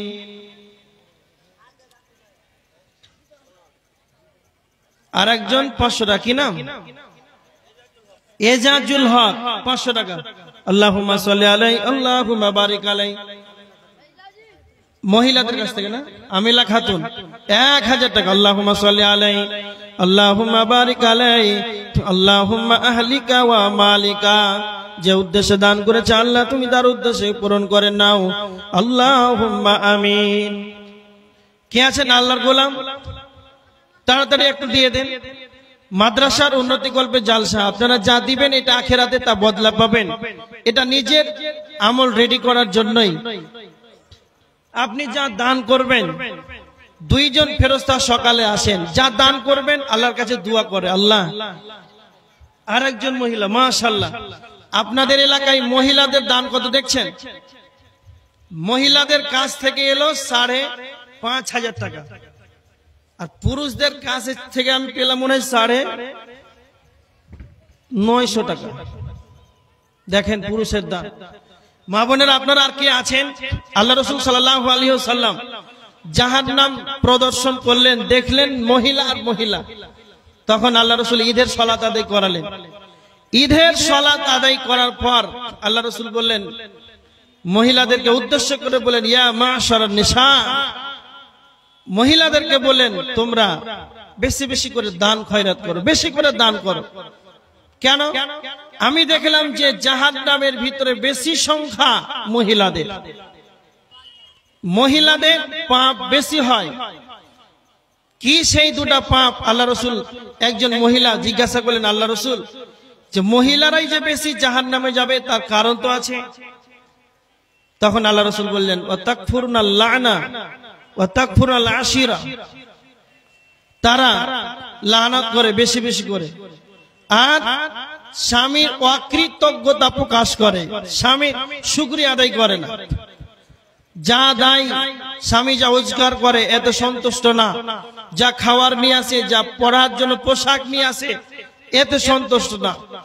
এই জন্য মহিলারা বেশি জাহান্নামে যাবে। এই জন্য মা বোনেরা, আল্লাহ রাসূল বলেছেন মহিলাদেরকে উদ্দেশ্য করে যে মা বোনেরা যেন বেশি বেশি করে দান করে। আরো আমার অনুরোধ, যেন আপনারা মাদ্রাসার জন্য 500, 1000, কেউ চাঁদি, কেউ সোনা যদি পারেন তাহলে আল্লাহ রাসূল দিয়ে যাবে। আর আপনাদের অনুরোধ করে বলছি, আমাদের প্রধান বক্তা আব্দুল করিম বিন আমিনুল ইসলাম, জঙ্গিপুর, মুর্শিদাবাদ, তিনি চলে এসেছেন, আপনার তাড়াতাড়ি করে দানগুলো দিয়ে দেন, প্রধান বক্তা চলে আসে। যাই হোক, আপনারা দানটা বন্ধ রাখেন না, এটা হচ্ছে উন্নতি গল্পে জালসা, দিতেই থাকেন, শেষ পর্যন্ত দিবেন। এবার দেখেন আল্লাহ রাসূল বলেছেন মুমিন লা ইউমিনু আহাদুকুম হাত্তা আকুনা আহাব্বা ইলাইহি মিন ওয়ালিদিহি ওয়া ওয়ালাদিহি ওয়ান নাসি আজমাইন, ততক্ষণ পর্যন্ত সেই ব্যক্তি ঈমানদার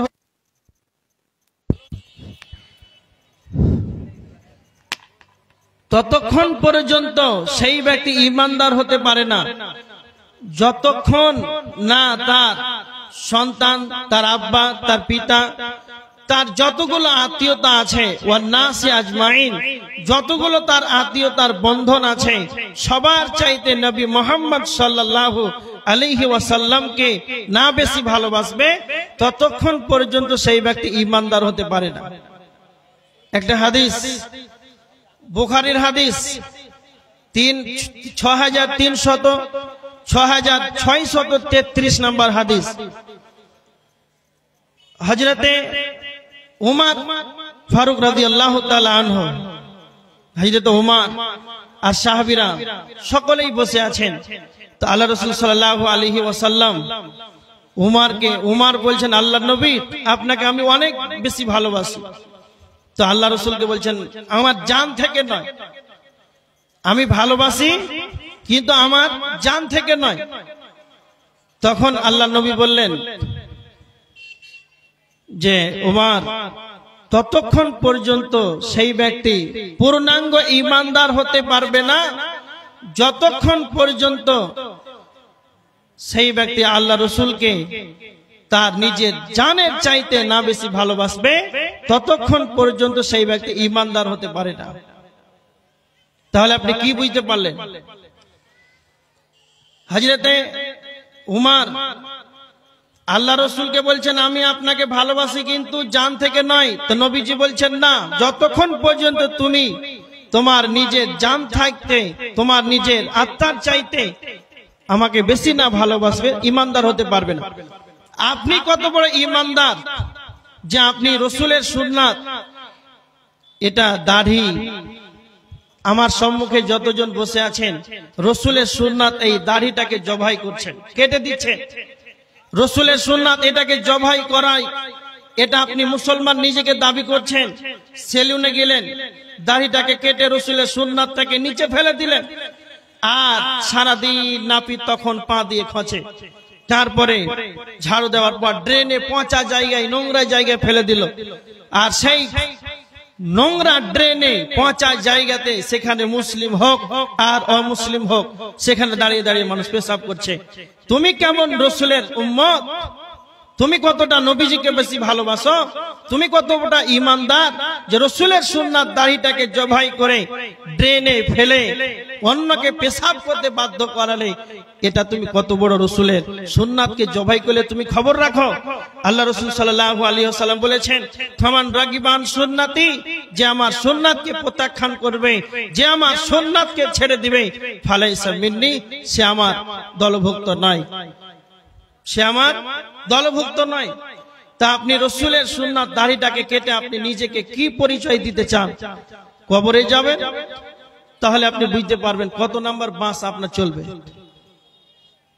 একজন বক্তা বলছেন, সালাত আদায় করছেন না, ঠিক আছে, খুব ভালো কথা, সবই বুঝতে পারছেন, সবই জানা আছে, জানার পর সালাত আদায় করছেন না। কি জানেন না? আমার সম্মুখে যতজন মানুষ আছেন সবাইকে যদি জিজ্ঞাসা করি, একজন মানুষ উঠে দাঁড় হয়ে বলেন যে আমি সালাত আদায় করতে হয় এটা জানি না। কেউ আছে? কেউ নাই, সবাই জানে, সবাই জানে, জানার পরও সালাত আদায় করে না, জানার পরও মসজিদে যায় না। তাহলে আপনি কি বুঝতে পারলেন? কি বুঝতে পারলেন আপনি? জানার পর যে মসজিদে গেল না, তার কিসের অভাব আছে, বুঝার কিসের অভাব আছে? একটু নিজে একবার খেয়াল করে দেখেছে? সবাই জানে যে সালাত আদায় করতে হয়, তারপর মসজিদমুখী হয় না। তারপরে মসজিদে যাই না, এটা কি করে হয়? এবার দেখেন, যারা জানেন সালাত আদায় করতে হয়, তারপরে যারা সালাত আদায় করেন না, আমার দিকে লক্ষ্য করেন। জাহান্নামীদেরকে যখন জাহান্নামে ফেলে দেওয়া হবে, জাহান্নামীদেরকে জাহান্নামে যখন ফেলে দেওয়া হবে, জান্নাতীরা তখন জাহান্নামীদেরকে জিজ্ঞাসা করবে, তাদেরকে বলবে, কেন তোমরা জাহান্নামে গেলে তোমরা বলো।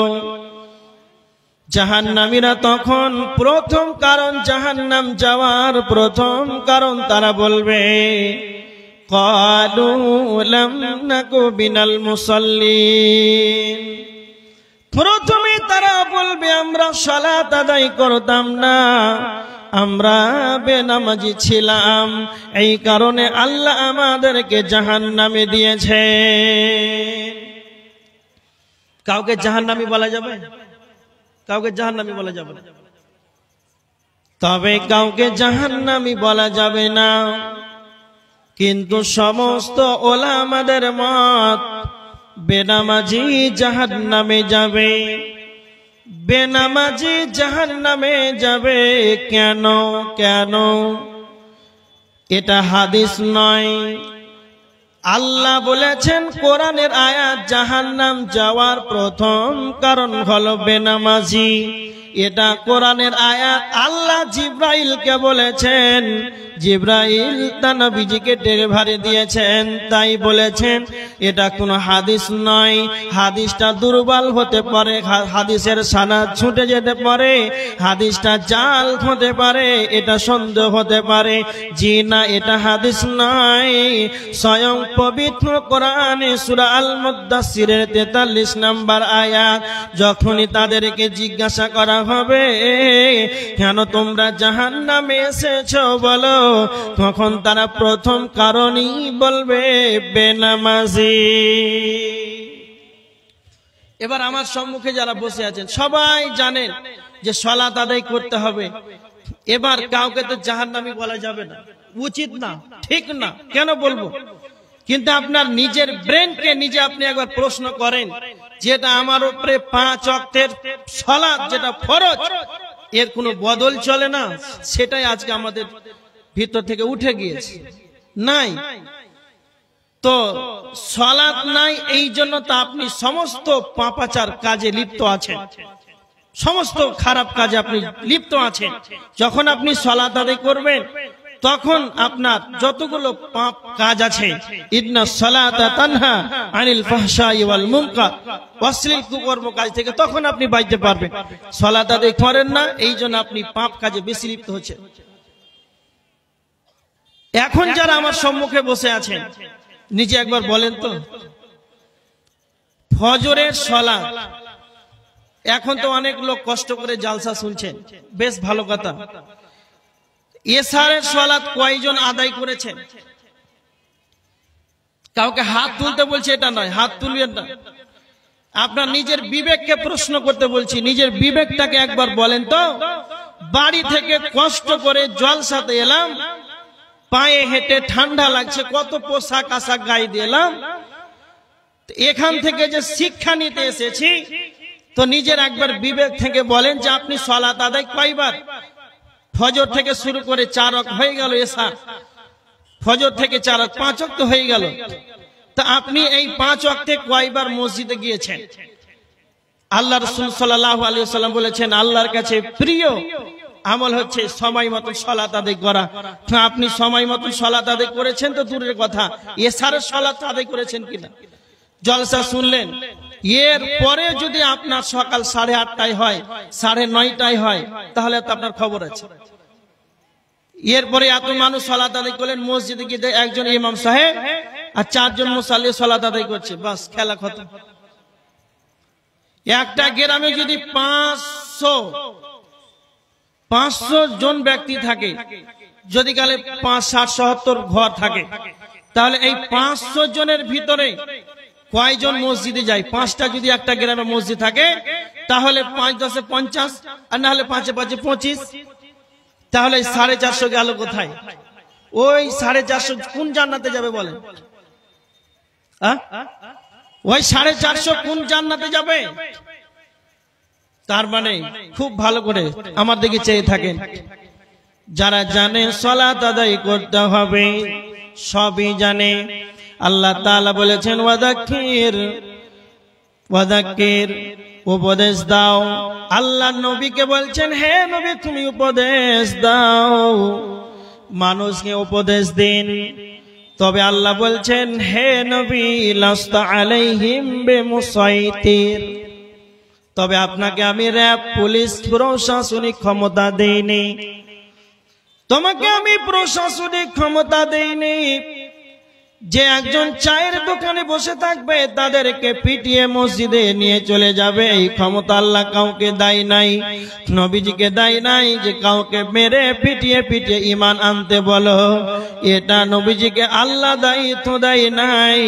তো কোন ইমাম সাহেব আপনাদের মাওলানা সাহেবকে এই হুকুমদারি নাই যে যখন সালাত চলবে এশারে, যখন সালাত চলবে মাগরিবের, তখন মসজিদে যারা যাবে না চায়ের দোকানে আড্ডা পিটবে তাদের পাছায় বাড়ি মেরে মসজিদে ভরে দেয়। এটা কোন ইমাম সাহেবকে যেন দায়িত্ব দেওয়া হয় নাই। আল্লাহ বলেছেন লাস্তা আলাইহিম বিমুসাইতির, যারা তুমি আল্লাহ বলছেন হে নবী আপনাকে আমি প্রশাসনিক ক্ষমতা দেইনি। তারপরে ইল্লা মান তাওয়াল্লা ওয়া কাফার, ইল্লা মান তাওয়াল্লা ওয়া কাফার, যারা সবই বুঝলো তারপরে যারা তাওয়াক্কা করলো না এরাই হলো কাফের। যারা তাওয়াক্কা করলো না, হে নবী তুমি বলে দাও ফায়ুআযিবুহুল্লাহুল আযাবাল আকবার, তার জন্য বড় বড় আল্লাহর আযাব রয়েছে, শাস্তি রয়েছে।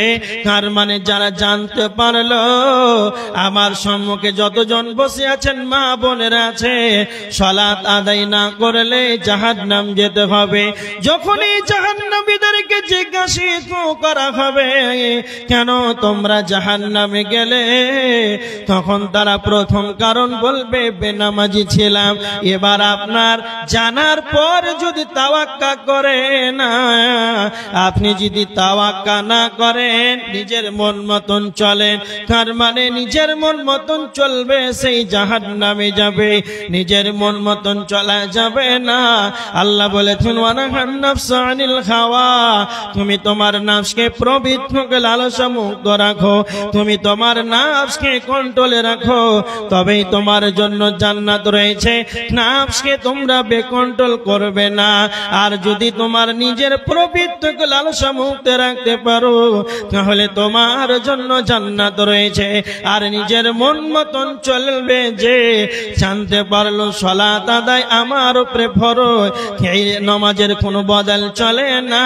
তারপরে মুয়াজ্জিন ডাকছে 5 বার, মাগরিবের সালাত চলছে, তখন আপনি চায়ের দোকানে বসে আছেন, মানুষের সমালোচনা করেছেন, তাহলে আপনি এত বড় পাপের ভিতরে জড়িত। আপনি নিজেকে ইসলাম ধর্ম গ্রহণ করে, নিজেকে ইসলাম ধর্মে মনে করে, নিজেকে মুসলিম মনে করে, নিজের নামটাকে আব্দুল সাত্তার জাব্বার রেখে দিয়ে আপনি কি করে সালাত চলাকালীন চায়ের দোকানে, বাড়িতে ফজরের সালাত চলাকালীন কেমন করে আপনি লাভের থলাতে আরামে বিছানাতে ঘুমাতে পারেন। আমি তো কিছুক্ষণ আগে বললাম যারা ইমানদার হবে তারা অতি রাত্রি যেন সারা রাত যেন ঘুমাবে না। কানু কালিলাম মিনাল লাইলি মা ইয়াহজাউন, সারা রাত্রের কিছু অংশ উঠে যাবে, এরা সারা রাত ঘুমাবে না, ইবাদতে লিপ্ত হবে। ওয়াবিল আসহারি হুম ইস্তাগফিরুন, এরা আল্লাহর কাছে ক্ষমা প্রার্থনা করবে। কি বুঝতে পারলেন? জানার পর, বুঝার পর, তারপরেও যদি সালাত আদায় না করে, তাওয়াক্কা যদি নিজেকে করে, তাহলে আপনি কি? আল্লাহ বলেছেন যে জাহান্নামে যাবে কারা? না তো ফাআম্মা মান তাগা, যারা সীমা লঙ্ঘনকারী। কোরআনে যত বিধি বিধান আছে, আল্লাহ যতগুলো সীমারেখা বলেছেন এই সীমারেখার ভিতরে চলতে হবে, সেই সীমারেখাকে আপনি অতিক্রম করছেন। এই সীমারেখা যখন আপনি অতিক্রম করছেন তবে আপনি কি করে জান্নাত যেতে পারবেন? এবার দেখেন তাহলে যতক্ষণ পর্যন্ত আপনি সালাত আদায় না কারি হবেন, সালাত আদায়, ততক্ষণ আপনি ঈমানদার হতে পারবেন না। কেন? আল্লাহ বলেছেন যারা ঈমানদার হবে তারা সালাত আদায়কারী হবে। আল্লাযীনা ইউকিমুনাস সালাতা, যারা ঈমানদার হবে তারা সালাত আদায়কারী হবে। এবার দেখেন, আপনি যদি ঈমানদার হতে পারেন তাহলে একজন ঈমানদারের কতটা দাম, কতটা মূল্য রয়েছে আপনি চিন্তা ভাবনা করেছেন? চিন্তা ভাবনা করেননি। এখন যদি আপনাকে প্রশ্ন করি, বলেন তো একটা মুমিনের কত দাম, বলেন তো, পারবেন? কে বলতে পারবেন? একটা ঈমানদারের কত দাম বলতে পারবেন? পারবেন না। তবে একটা আনুমানিক কেউ বলেন কিছু, 1000 কোটি টাকা আনুমানিক বলতে পারবেন না। ধরেন কি বারে কিয়ামত হবে জানা আছে তো? শুক্রবার। উদাহরণ দিচ্ছি, ভালো করে বুঝেন কথাটা। শুক্রবারের দিন কিয়ামত হবে, আর বৃহস্পতিবারের রাত্রে পৃথিবীতে কতটি রাষ্ট্র আছে কে বলতে পারবে? কত? কেউ বলছে 248, কেউ বলছে 260, 250, কেউ বলছে 250টাই ধরে। বৃহস্পতিবারের রাত্রে, খুব ভালো করে বুঝেন, শুক্রবারের দিন কিয়ামত হবে, আর বৃহস্পতিবারের রাত্রে যদি সারা সমস্ত দেশের প্রধানমন্ত্রী যদি আল্লাহকে গিয়ে বলে, আল্লাহ শুক্রবারের দিন কিয়ামত করবেন, তা আমাদের যত দেশের ধন সম্পদ, টাকা পয়সা, পাউন্ড, রিয়েল, সোনা, দারা, হিরে, মণি, মানিক যা আছে সমস্ত কিছু নিয়ে নেন, কিয়ামত করিয়েন না। আপনারা বলেন কথা শুনবে তো? কথা শুনবে? পশ্চিমকালেও না, কোনদিন নাই। আল্লাহ তাদের টাকা পয়সাকে ছুড়ে ফেলে দিবেন, কিন্তু তাদের কথা শুনবেন না। কিন্তু আল্লাহ রাসূল সাল্লাল্লাহু আলাইহি ওয়াসাল্লাম বলেছেন, হাদিস তিরমিজি শরীফের 2198 নম্বর হাদিস, আল্লাহ রাসূল বলেছেন, লা তাকুমুস সাআতু হাত্তা লা ইউকালা ফিল আরদি আল্লাহ আল্লাহ। ততদিন কিয়ামত হবে না যতদিন পৃথিবীতে আল্লাহ বলার লোক পৃথিবীতে থাকবে। তার মানে কি বুঝতে বলেন? সারা পৃথিবী যদি কাফের হয়ে যায়, আর আপনাদের বারহাস গ্রামে জামে মসজিদে একজন ব্যক্তি শুধু ঈমানদার, ইখলাসের সাথে, খুলুসিয়াতের সাথে আল্লাহকে ডাকে, কাউকে দেখাবার জন্য নয়, সত্যিকারে সে আল্লাহকে ডাকছে, ইখলাসের সাথে, খুলুসিয়াতের সাথে আল্লাহকে ডাকে, একজন ঈমানদার যদি থাকে, ততদিন যেন কিয়ামত হবে না। তার মানে সারা পৃথিবী স্থির রয়েছে, বর্তমান সূর্য উঠছে ডুবছে কেন? না তো পৃথিবীর বুকে ঈমানদার আছে, এই কারণে সূর্য উঠছে আর ডুবছে। যেই দিন ভালোগুলো মানুষগুলো পৃথিবী ছেড়ে চলে যাবে, একজনও ঈমানদার থাকবে না, পৃথিবীও আর টিকবে না। এবার বলেন একটা ঈমানদারের কতটা মূল্য হলো, এবার তো বুঝতে পারলেন? এবার বুঝতে পারলেন?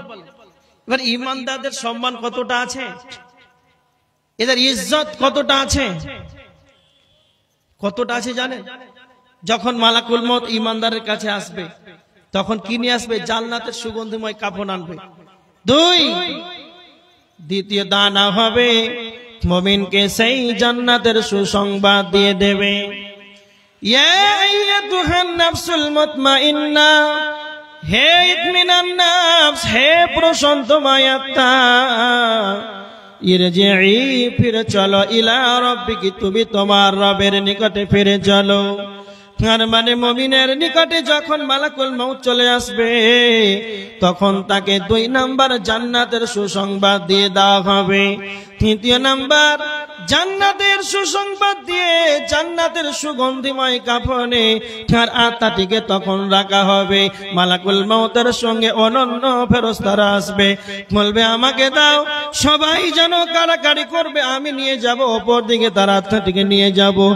এত সুন্দর পবিত্র আত্মাটি যখন ওপরের দিকে নিয়ে যাওয়া হবে, প্রথম আসমানে যখন নিয়ে যাওয়া হবে বলা হবে আসমানের দরজা খুলে দাও, তো ঈমানদারের জন্য আসমানের দরজা খুলে দেওয়া হবে। ঈমানদারদের জন্য আসমানের দরজা খুলে দেওয়া হবে। নাম্বার 4, সপ্তম আসমান উপরে একটা জায়গা আছে ইল্লিত নামক জায়গা, তার নামটাকে লিপিবদ্ধ করে দেওয়া হবে। কার না? তো ঈমানদার। বেঈমানের কি হবে? মালাকুল মউত ভয়ঙ্কর আকৃতিতে আসবে। ভয়ঙ্কর আকৃতিতে আসার পর বেঈমানের আত্মাটিকে সবচাইতে নোংরা ক্যাচরা একটা ছালাতে বস্তাতে নিয়ে যাবে। দুর্গন্ধময় যুক্ত আত্মা, দুর্গন্ধময় যুক্ত জিনিসে নিয়ে যাবে। ওপর দিকে নিয়ে যাওয়া হবে আসমানের উপরে, বলা হবে দরজা খোলা, খোলা হবে।